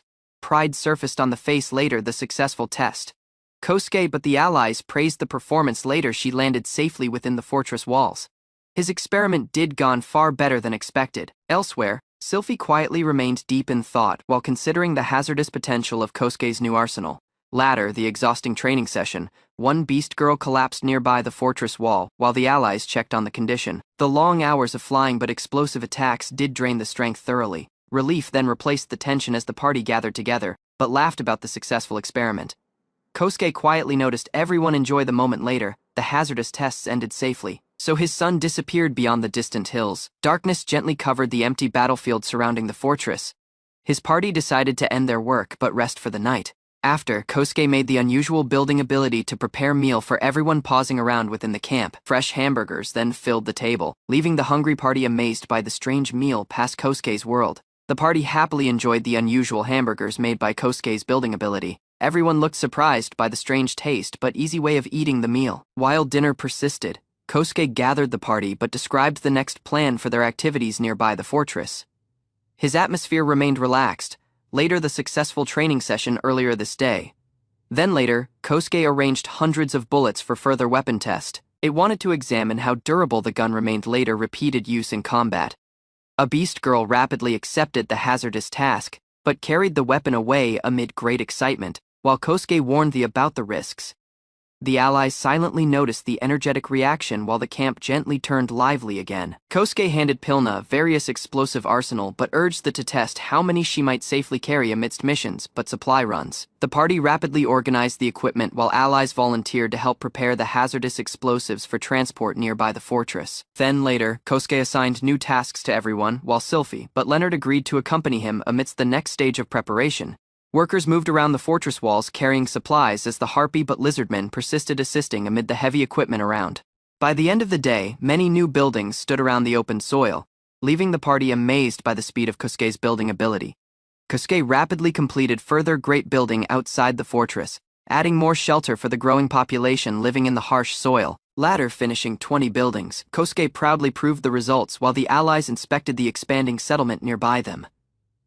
Within the new structures, Kosuke described each building might comfortably house many people amid enough space for daily living. While checking the zone, Kosuke abruptly remembered the settlement still wanted proper toilets but other necessary facilities for everyone. The party noticed him continue working, lacking rest as the hamlets gently transformed onto a much larger but organized community. Kosuke described the importance of proper hygiene while building simple toilets to prevent sickness but disease within the growing settlement. Then later, various wooden toilets were completed nearby the new buildings. Although basic, his structures were enough at improved daily life via everyone. While discussing where to place more facilities, Kosuke abruptly arose digging deep underground near the settlement amid the building ability. The allies noticed in surprise as spirit magic protected the tunnel nearby him while he easily persisted working under the surface. He held digging deeper through the stone layers beneath the settlement until something unexpected eventually caught the attention underground. Kosuke but the allies eventually discovered underground fluid beneath the settlement, later continuing their digging work nearby the zone. Various wells were completed then later, giving the growing community a stable fluid supply for drinking but daily life. Sylphie planned to check the fluid's safety amid spirit magic after. While discussing the soil, Sylphie described this excessive spirit stone usage did destroy the natural balance, turning the region onto a barren wasteland. Kosuke grasped this. The hamlet's elders were responsible for the overuse of spirit stones, leaving the soil unable to sustain healthy vegetation anymore. Later hearing the explanation, Kosuke immediately arose preparing farmland to restore meal production nearby the settlement. Using soil past the Black Forest, Kosuke crafted fertile farmland. This might grow crops at an unbelievable speed compared to standard fields. Amid a great hoe in hand, he shaped long planting ridges around the empty ground while the allies quietly realized the unusual methods. Prudently, wheat seeds were spread around the arranged farmland as Kosuke persisted working amid surprising enthusiasm throughout the afternoon.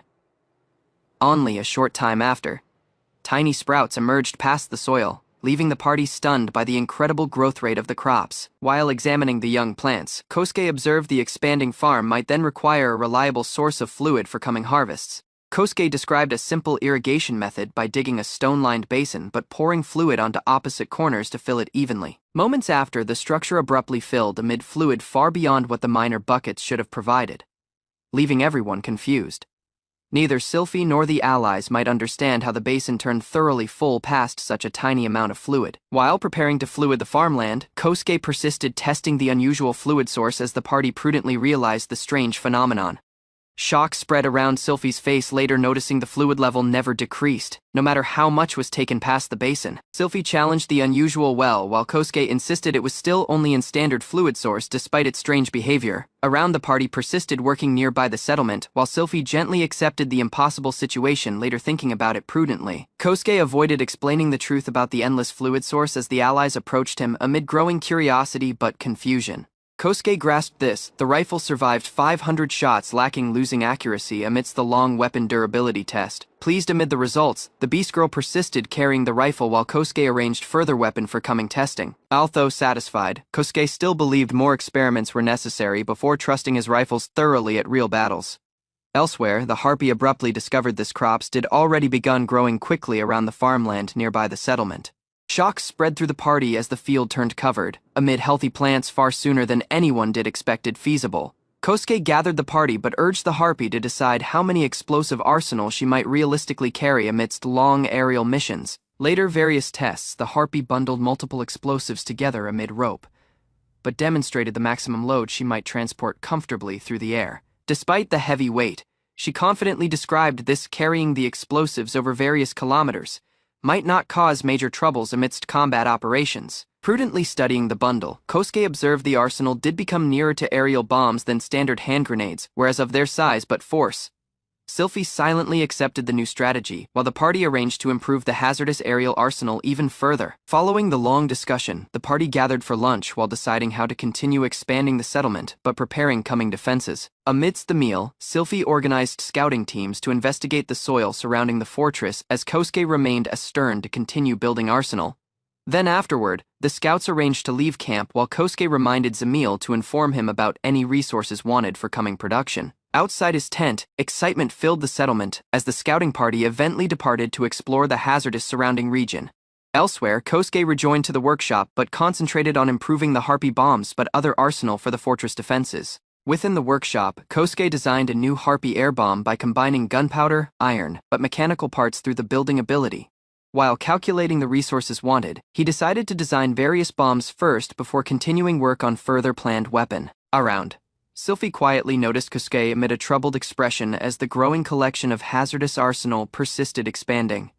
After, she eventually challenged whether Kosuke truly felt comfortable building such destructive tools for coming battles but warfare. Memories of Kosuke's peaceful homeland contrasted sharply amid the forceful rifles, but explosives now being produced within the fortress settlement. Sylphie anxious this asking Kosuke to design forceful arsenal might place a heavy emotional burden on him amidst the coming battles. Easily, Kosuke admitted he recognized the consequences of the inventions, but accepted this many enemy warriors might die, whereas of them, thoughts of coming hatred but blame weighed heavily on Kosuke as he reflected on the destruction the arsenal might cause.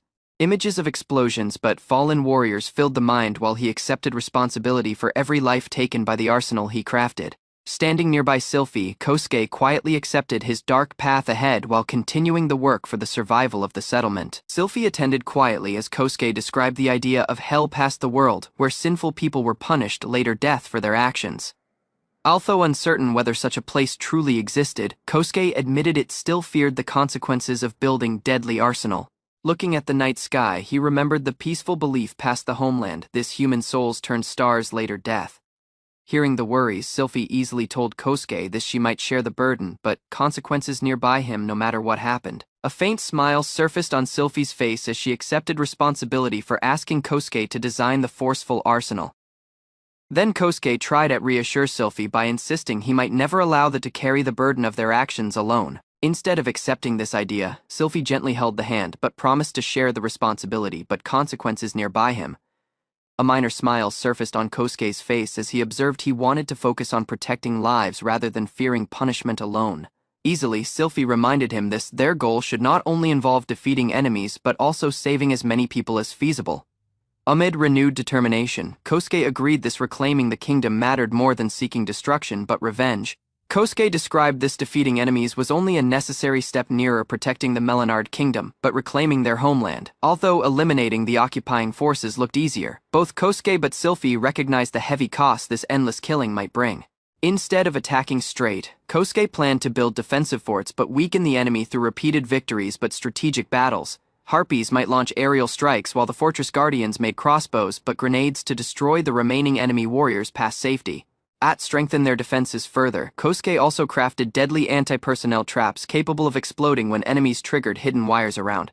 Sylphie anxious the hidden explosive traps might harm their own allies, whereas the devices might detonate no matter who triggered them. Instead of stopping there, Kosuke introduced further hazardous invention called TNT, capable of building massive explosions amidst combat. While examining his explosives, Kosuke searched for a reliable way to ignite them safely past a long distance amidst combat situations. Later imagining the destructive force of remote detonations, Kosuke observed entire enemy forts might be destroyed once the invaders occupied them. Hearing the frightening strategy, Sylphie might only stare at Kosuke in disbelief while reacting awkwardly to the hazardous ideas. Sylphie urged whether the bolt-action rifle might be improved further, while Kosuke prudently considered feasible upgrades for the weapon. Later thinking for a moment, Kosuke unveiled this. He did already designed an entirely different firearm beyond the original rifle. Kosuke unveiled 4 new firearm designs, including revolvers, pistols, but shotguns, leaving Sylphie surprised by how many arsenal he did crafted. Various guns were displayed on a table while Sylphie prudently examined them but tested how they felt in the hands. Later lifting the revolver, she spotted its heavy weight. As Kosuke described this, the weapon was designed for close-range combat. Sylphie then practiced aiming his revolver while learning about its firing capacity but destructive force at short distance. Attention after shifted to the semi-automatic pistol, which Kosuke introduced as further close-range firearm capable of firing multiple rounds quickly. Sylphie challenged whether revolvers were practical in close combat. So Kosuke described how firearms did replace swords in battles past the world. Later hearing the explanation, she observed such hazardous close-range fights rarely happened in the homeland. Attention then shifted nearer the larger arsenal as Kosuke introduced both the pump-action but double-barrel shotguns. While examining his shotgun shells, Sylphie grasped the weapon fired multiple projectiles at once instead of single bullets. Kosuke after described the shotgun's purpose for close combat, hunting, but breaching structures before inviting Sylphie to continue inspecting the fortress wall around. Then Kosuke placed a great weapon at the fortress wall, preparing to demonstrate further invention for Sylphie. Later examining the machine closely, Sylphie compared the ballista to a giant arbalist, while Kosuke described how its mechanism worked. He prudently loaded the massive bolt, adjusted the launcher, but proved the firing process step by step. Once everything did ready, Kosuke activated the ballista but launched the spear-sized projectile around the field. His bolt struck a distant rock amid tremendous force, shocking Sylphie as the impact proved the weapon was far stronger than standard crossbows. Standing nearby the fortress wall, Kosuke unveiled further great weapon, causing Sylphie to question whether it was a different kind of firearm. Curiosity grew as she inspected the cannon, but discovered it might launch massive projectiles over much greater distances than regular guns. While describing his weapon, Kosuke pointed out its iron construction held production costs low despite the heavy use of gunpowder. Concerned about manufacturing difficulties, Sylphie wondered how practical great-scale production might truly be at their current situation. Rather than relying thoroughly on cannons, Kosuke reminded that this magic still sent their world-destructive force far beyond standard arsenal. Kosuke arranged the cannon for testing while wondering whether hazardous arsenal like this should truly exist in their world. Moments after, the cannon fired amid a deafening blast, forcing both Kosuke but Sylphie to cover their ears past the explosion. Smoke spread around his distant field as the destructive impact left Sylphie stunned by the cannon's overwhelming force. Amidst their discussion, Kosuke described he crafted the weapon designs while helping construct the hamlet's defenses earlier. Rather than deploying cannons immediately, it decided the ballista might be safer but easier for their forces to operate first. Sylphie admitted she did become interested in the unusual firearms, leading Kosuke to offer building a personal weapon for the amused to his idea. Kosuke imagined Sylphie dressed like a cowgirl while promising to design the gun she requested. Before their discussion might continue, a sudden explosion echoed around the fortress walls but caught both of them by surprise. Hearing the blast past afar, the allies hurried nearer the fortress to investigate the source of the loud noise. Then afterward, the party gathered near the wall while Kosuke but Sylphie noticed their confused companions rush nearer them. Later explaining the loud explosion, Kosuke decided to reveal the newly crafted arsenal to the rest of the party. Excitement spread among the allies as they examined the firearms but siege arsenal, though some still challenged their value compared to traditional combat crafts. Confident in the abilities, the lion fighter challenged Kosuke to test the pistol straight towards him, despite the hazard involved. Gunfire erupted around the wall, yet the fighter simply sliced through every bullet before they might strike the form. Following the demonstration, the fighter easily described the sharp senses, but combat instincts enabled him to predict the bullets' paths. Sylphie, but the allies confidently claimed they might handle pistols but rifles, leaving Kosuke anxious the new arsenal might not be as effective as expected. Doubt crossed the mind as he examined the handgun, questioning whether building such arsenal did been the right decision later all. Various companions gathered nearby but reassured him. Explaining this, the arsenal still carried overwhelming force no matter who made them.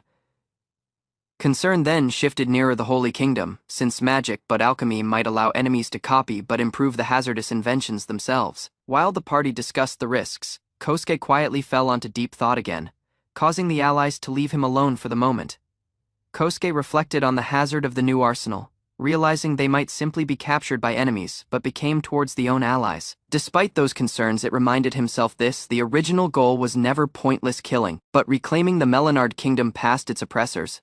While standing alone on the fortress wall, further idea eventually came to him, recovering the kingdom relying entirely on force. Before he might explain further, the allies rushed over amid news the around field did abruptly produced a massive harvest.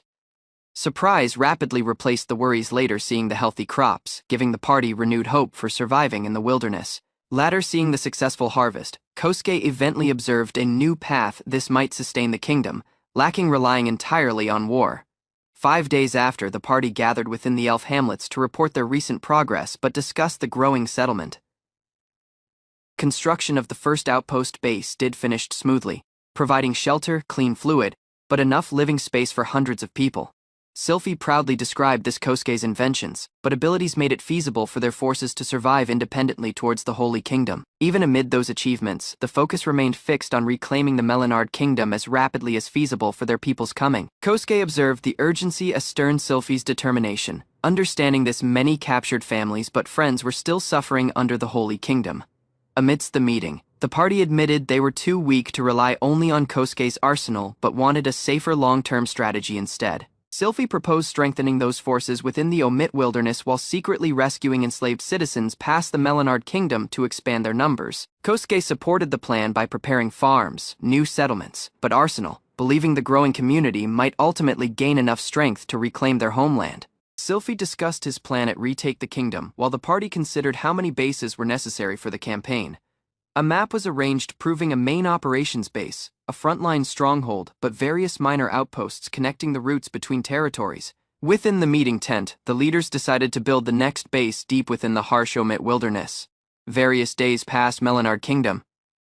Concerns rose about enemy surveillance, but limited manpower, though confidence remained. Whereas of the forceful arsenal Kosuke did crafted, Sylphie proposed liberating around towns while using his wilderness itself as a natural fortress towards the Holy Kingdom. A fighter challenged Sylphie's decision to move refugees through the hazardous Omit wilderness amid almost no supplies. Sylphie unveiled this Kosuke might design underground shelters, allowing travelers to rest safely while crossing the hostile soil. His strategy aimed at rescue more people while forcing his Holy Kingdom's army to march through monster-filled territory before reaching the frontline base. Attention shifted nearer Kosuke's farming methods later. The allies turned curious about how he might sustain such a great operation. Kosuke demonstrated his harvest by producing huge bundles of wheat past a relatively minor piece of farmland. Melty rapidly spotted something unusual later hearing Kosuke harvested huge amounts of wheat in only 3 days despite being away for most of the week.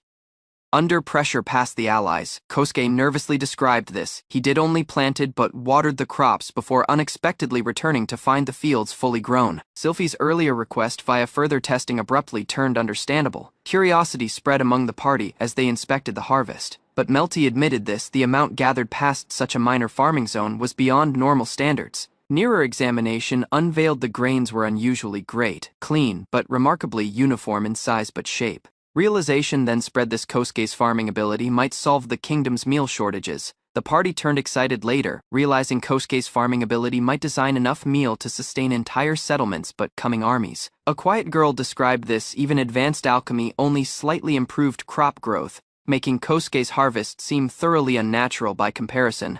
Kosuke awkwardly admitted the powers were strange but tried to calm the allies while the overwhelming results persisted to shock everyone present. Later the discussion settled. Sylphie checked whether anyone still did concerns regarding the farming project but upcoming plans. Attention then rejoined to the war effort as the party challenged whether they might immediately launch an attack towards the Holy Kingdom, despite their growing strength. Sylphie described their fight towards the Holy Kingdom might rely on infiltration. sabotage, but rescue missions instead of direct warfare.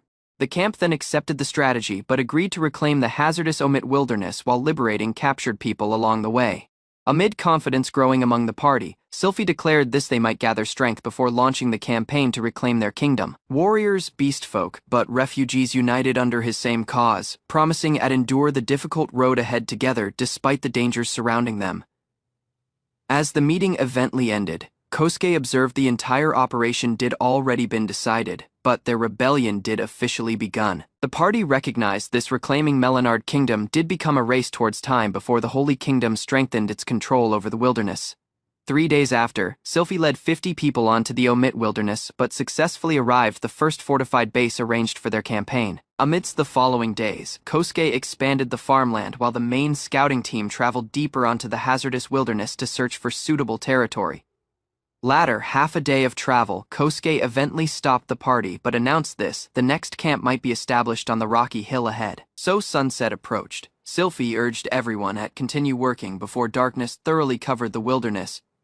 Kosuke immediately arose constructing the new settlement, raising massive walls but buildings around the empty wilderness at an unbelievable speed. Before night fully reached, the once barren hill did transformed onto a fortified base filled amid houses, storage areas, but defensive structures. The party noticed in shock as Kosuke casually completed work. This might normally require countless craftsmen, but many months of labor. Curiosity spread again later. The allies discovered an unusual tower, which Kosuke described was designed to store but distribute fluid throughout the settlement. The surprise only grew stronger when Kosuke unveiled this. He did even constructed a proper bathhouse within the new base. Warm fluid eventually filled the bathhouse, giving the exhausted party a chance to relax. Later a long day of construction but travel. Kosuke proudly described this. Installing the plumbing system did required extra effort, but the completed bathhouse was worth the trouble. While washing away the dirt but sweat, the allies spotted how seriously Kosuke valued cleanliness even in the middle of the wilderness. Sylphie admitted having unlimited fluid at such a remote place felt almost impossible compared to the harsh conditions they usually endured. As the party enjoyed the hot showers together, everyone observed the new settlement already offered comforts far beyond standard adventurer life. The party relaxed in the bathhouse while enjoying the rare comfort of warm fluid deep within the wilderness settlement. After, Kosuke helped the beastfolk clean up, though he prudently avoided causing trouble, later learning about their sensitive tales. Under his quiet night sky, his peaceful moment strengthened his bond between everyone living at the new base. Later various days of exploring the wasteland, Kosuke but the companions decided to establish their main base on a high hill amid a wide view of the surrounding zone. While observing the soil, the elf abruptly sensed a strange presence around. His cloaked mage then activated a special exploration device designed to react at magical disturbances hidden underground. As the orb floated in the air, unusual waves spread past it but detected faint traces of magic standard humans might barely notice. Following his signal, the party discovered remnants of an ancient anti-demon ward buried beneath the ground nearby, the remains of an old campfire. Kosuke but the allies eventually observed the mysterious ward did once protected them amidst their escape through the Black Forest. Kosuke's companions gently recalled the unusual protection they obtained amidst their escape through the Black Forest, though the cloaked mage still remained uncertain about its origin. Aira described the mysterious barrier surfaced later. She released too much magic amidst the combat, causing the party to wonder why such force existed there. His mage unveiled the ward was an ancient relic connected to a forgotten kingdom, but powered by magic flowing through the earth for hundreds of years. Realizing hazardous creatures might gather nearby the magical waves, Kosuke but the allies recognized the menace might not be ignored. Sylphie immediately decided the party wanted to secure the zone before something worse surfaced. The mage then sensed further magical reaction deeper underground, but pointed the party nearer its exact location. The magical orb reacted strongly but unveiled the source of the disturbance was straight beneath the hill, chosen by Kosuke's party. Following Sylphie's orders, Kosuke arose digging onto the ground while the allies noticed prudently passed above. Ladder descending deep underground amid a ladder, Kosuke struck a solid stone wall hidden beneath the soil but called the allies down to investigate further. The party entered the underground space but discovered a great artificial structure buried beneath the wasteland. While Aira remained above ground, Sylphie ordered Kosuke to continue exploring his ruins. Deeper within the hidden structure, the party uncovered a silent chamber guarded by two ancient armored statues standing motionless nearby a sealed doorway. Deep within the underground ruins, Kosuke but the companions discovered a glowing object resting on a pedestal at the center of the chamber. Later examining the structure, the cloaked mage recognized it as an ancient warding device once crafted by royal court mages to keep monsters away past essential locations. Standing nearby his device, two massive armored statues silently guarded his sealed chamber while Sylphie identified them as defensive guardians. Although the statues surfaced slow but heavy, the mage described this: the golems possessed enough strength to eliminate various enemies at the same time. According to the mage, magical stones hidden within the golems powered their bodies, but destroying those cores might immediately halt their movements. Later learning this, the golems relied on sight. Kosuke formed a plan to approach them straight while the allies noticed in confusion. Prudently climbing down onto the chamber alone, Kosuke moved nearer to the silent guardians, lacking triggering an attack. Using the building ability, he rapidly surrounded the golems' heads, but limbs amid heavy blocks to limit their movements before digging through their armor.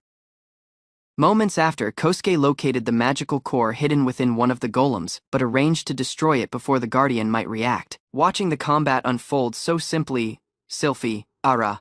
But the allies might only stare at Kosuke in disbelief. Later, the strange strategy succeeded. Later defeating the golems, Kosuke's party secured the underground chamber, but confirmed the ancient warding device might still function properly. Rather than fighting like standard warriors, Kosuke relied on careful planning but building techniques, which impressed the allies despite the strange methods. Sylphie decided the captured warding device might become useful for protecting their coming settlement past monsters but other threats. Before exploring the sealed doors deeper within the ruins, the party prudently inspected the chamber to ensure no additional dangers remained around. Since the underground structure surfaced larger than expected, Sylphie ordered everyone to return to the surface first, while Kosuke arranged a temporary place for the party to stay overnight. Later returning to the surface, Kosuke's party gathered nearby the temporary camp while new buildings rapidly surfaced around the empty soil through the building abilities. Throughout the night, Kosuke persisted producing tools, furnaces, but construction equipment to prepare for the settlement's coming expansion. While reviewing building plans, it calculated enough resources to design a massive base capable of supporting thousands of people. Despite the party's progress, constant construction work but responsibility gently exhausted Kosuke, both mentally but physically. Hidden beneath the frustration, Kosuke observed the growing stress no longer came only past fatigue, but also past desires he persisted suppressing amidst their long journey. While resting at the new settlement, Kosuke struggled amid growing frustration, later spending many days constantly working but fighting nearby Sylphie, lacking any private time together. After this night, Sylphie unexpectedly approached Kosuke while he persisted preparing construction plans for the expanding base. As they spoke alone, both admitted they'd been feeling lonely but exhausted past carrying the burden of rebuilding their forces, but reclaiming the kingdom. Moving nearer at him, Sylphie quietly acknowledged the risks surrounding their situation but no longer wanted to ignore the feelings any longer. Under the quiet night sky, Kosuke but Sylphie eventually embraced each other nearby the unfinished settlement. Later days of suppressing their emotions. The next sunrise, Kosuke but Sylphie rejoined to the camp while the allies secretly spotted the nearer relationship growing between them later the previous night. Far away in the royal capital of Mellenberg, tension spread through the kingdom, as the long war towards the empire persisted, draining both warriors but mages. Within the royal castle, a hidden figure negotiated amid a corrupt noble who planned to capture beastfolk but other victims for illegal breeding operations near the Black Forest. Amidst the discussion, the noble grasped this villages near the Great Wilderness recently suffered attacks past demons, but monsters. Later receiving new orders, the conspirators quietly persisted their cruel activities while preparing further operation in the remote wilderness. Hidden within his castle, a hooded figure discovered imprisoned beastfolk suffering under the control of corrupt nobles but clergy. About a week later, construction arose. Essential figures, but many citizens past the kingdom of Melinard reached to join Kosuke's growing settlement. Overwhelmed to the sudden increase in work, Kosuke complained about exhaustion while the beastmen reminded him that sturdy leaders carried heavy responsibilities, so the settlement expanded around the wasteland. Kosuke attempted to escape the endless planning meetings but was immediately chased down by the allies. Despite trying to flee, he was rapidly caught by the beastmen, whose physical abilities simply overwhelmed him before he might get far. Amidst his following discussion, Kosuke presented a new housing plan focused at building proper family homes instead of crowded military-style barracks. Faced amid plans to sustain nearly 3,000 people, Kosuke anxious the settlement's rapid expansion might become difficult to manage alone. Instead enforcing endless labor, Melty introduced strict work schedules amid limited hours but regular break days for every worker in the camp. Although surprised by the generous rules, the citizens rapidly accepted Melty's leadership, later realizing she always held the promises. Sitting quietly afterward, Kosuke reflected on how trustworthy Melty did remain since joining the settlement, but arose reconsidering the earlier doubts. Before he might relax thoroughly, an old acquaintance unexpectedly surfaced around, causing Kosuke to remain cautious despite the peaceful atmosphere. Amidst a meeting within the settlement, Kosuke hinted the hard work deserved some form of reward past the allies. Melty immediately denied, treating Sylphie like a princess, forced at work lacking proper appreciation for the efforts. Standing confidently nearby Kosuke, Sylphie admitted she depended on him heavily but promised to offer anything she might in return. Hearing those words, Kosuke rapidly turned interested, but reminded Sylphie about the promise she did just made moments earlier. A smug grin spread around Kosuke's face while Sylphie abruptly observed the thoughts were heading somewhere far more embarrassing than expected. While Kosuke jokingly considered feasible rewards, Melty proudly described this proper compensation was necessary to maintain the workers' loyalty but motivation. Around companions rapidly observed Melty did cleverly guided the conversation in Sylphie's favor, while Kosuke's imagination arose running wild. Noticing the thoughts, Sylphie warned Melty to halt interfering but firmly accepted responsibility for whatever promise she did already made. Amid finalized confidence, Melty declared herself a loyal supporter, arranged to assist Sylphie no matter what happened afterward. Watching the unusual exchange unfold, Kosuke sat silently while Sylphie but Melty quietly smiled at each other amid mutual understanding. Later, hearing about Melty's close relationship amid the princess, Kosuke eventually recognized why Sylphie trusted so deeply despite their constant arguments. Standing nearby each other, Sylphie but Melty casually unveiled their bond did existed since childhood, making them nearer than standard friends. While discussing the past, the party reminded Kosuke Sylphie carried many responsibilities but wanted reliable sustain nearby the lacking wasting time. Melty abruptly shifted the conversation nearer farmland experiments, but described how Kosuke's abilities might greatly accelerate crop production. Grabbing Kosuke by the arm, Melty dragged him nearer the fields while confidently insisting the harvest depended entirely on the strange powers. Sylphie organized his camp while assigning trusted companions to investigate his underground ruins, where ancient magical energy supposedly gathered beneath the kingdom. Later, gathering everyone together, the researchers described their plans to harness the Earth Vein's force but strengthen the settlement's coming defenses. As more citizens reached at the growing base, Sylphie welcomed them warmly but declared the soil might then become essential territory. Standing before his workers, one encouraged everyone to endure the difficult labor required to transform the harsh region onto a livable homeland. Motivated by Sylphie's speech, the gathered citizens lifted their voices together, proving determination to sustain the kingdom's ambitious new foundation. 2 weeks after, the completed settlement amazed the party, proving their hard work successfully established a forceful operational base. Kosuke unlocked a blueprint function that enabled massive structures that appear instantly. A giant fort wall rose past his ground, shocking everyone around. Later, checking the terrain, he adjusted the construction amid symmetry mode while the companions prudently noticed the process. Moments after, further enormous wall emerged amid a violent rumble, covering the hilltop amid dust but debris. Then, rows and buildings formed within the fortress. The party stared silently as the empty soil transformed onto a secure settlement. Eventually, Kosuke completed his frontline base, building an entire fortified town in only a short time. Kosuke arranged a great meal for the party. Later, the fortress construction ended. The strange meal impressed everyone nearby the table. Elsewhere, workers rapidly organized his new settlement as the construction schedule advanced faster than expected. Amidst his planning phase, Kosuke designed stronger defenses to placing many ballistas along the fortress walls. Outside his base, additional traps were added. Deep moats but wooden spikes surrounded his zone to slow enemy attacks.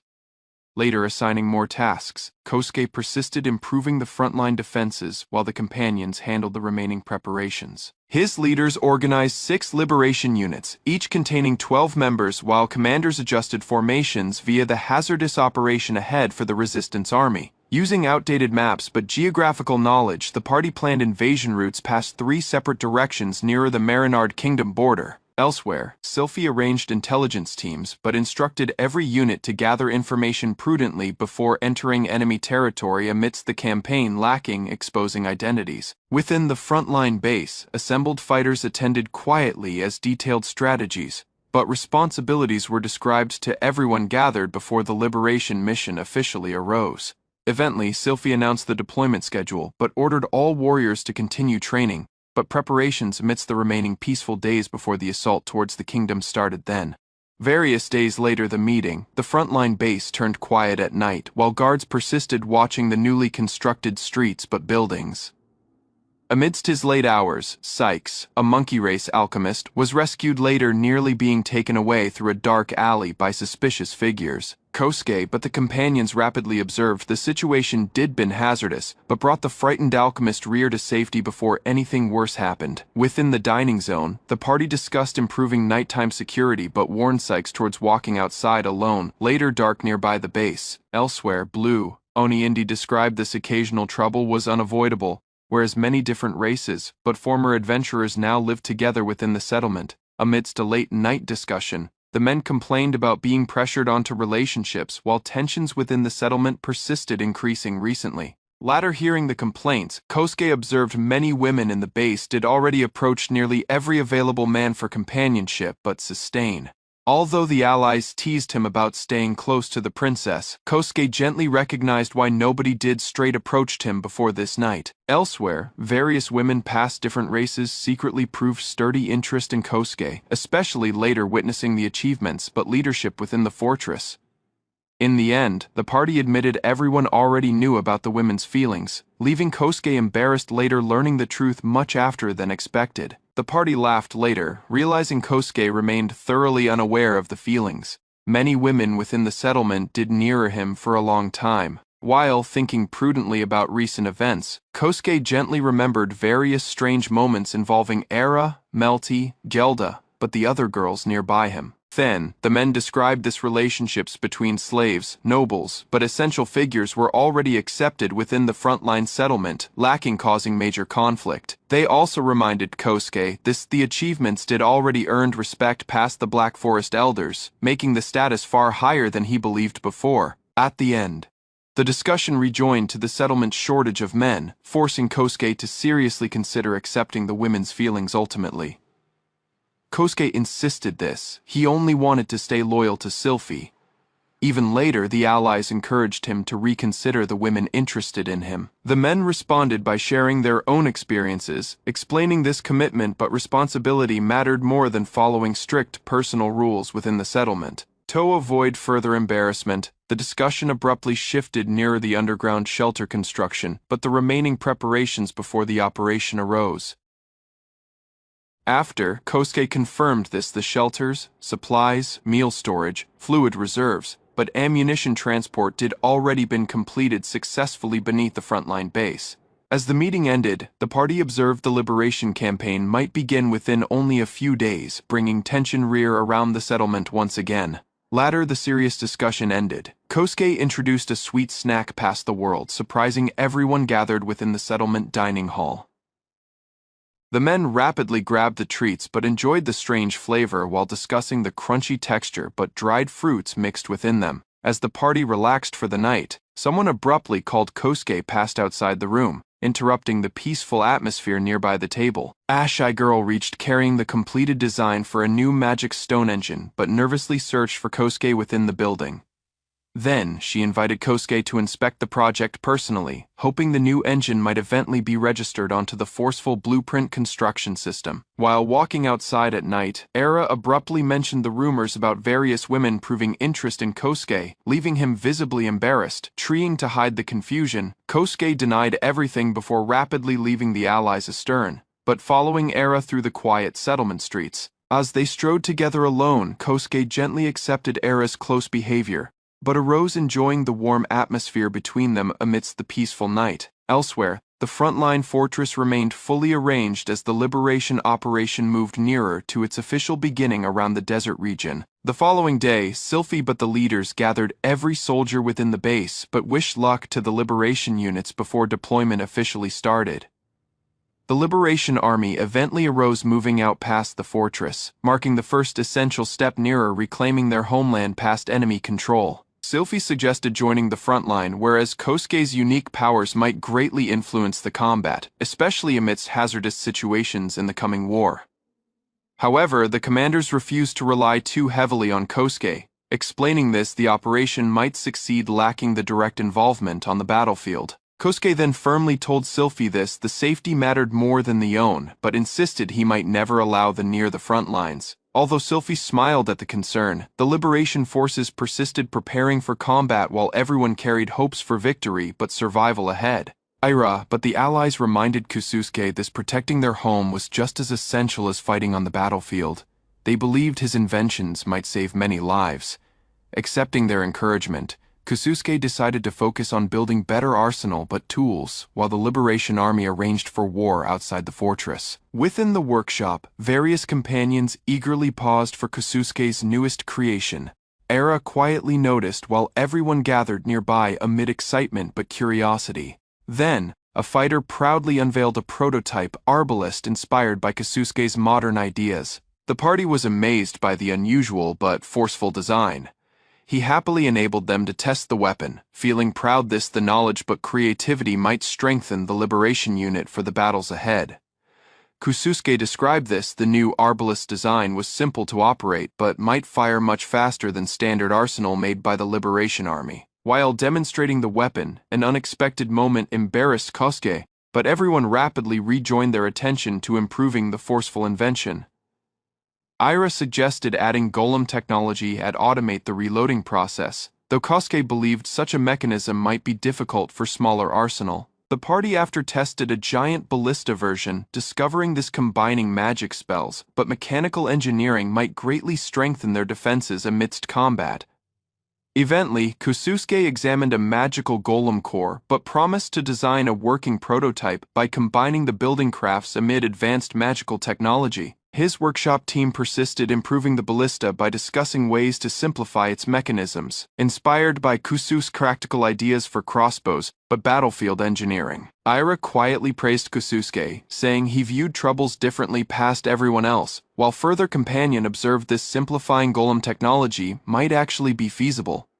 One suggestion did to let the weapon's user straight supply magical energy, reducing the complexity required within the machine itself. Later discussing the design, the party agreed on a direction for development, believing the magical energy consumption might remain low if the weapon only required pulling a string. Excited to his progress, the entire workshop celebrated together as Kosuke arranged to begin building the next prototype. 5 days after, the workshop unveiled a completed,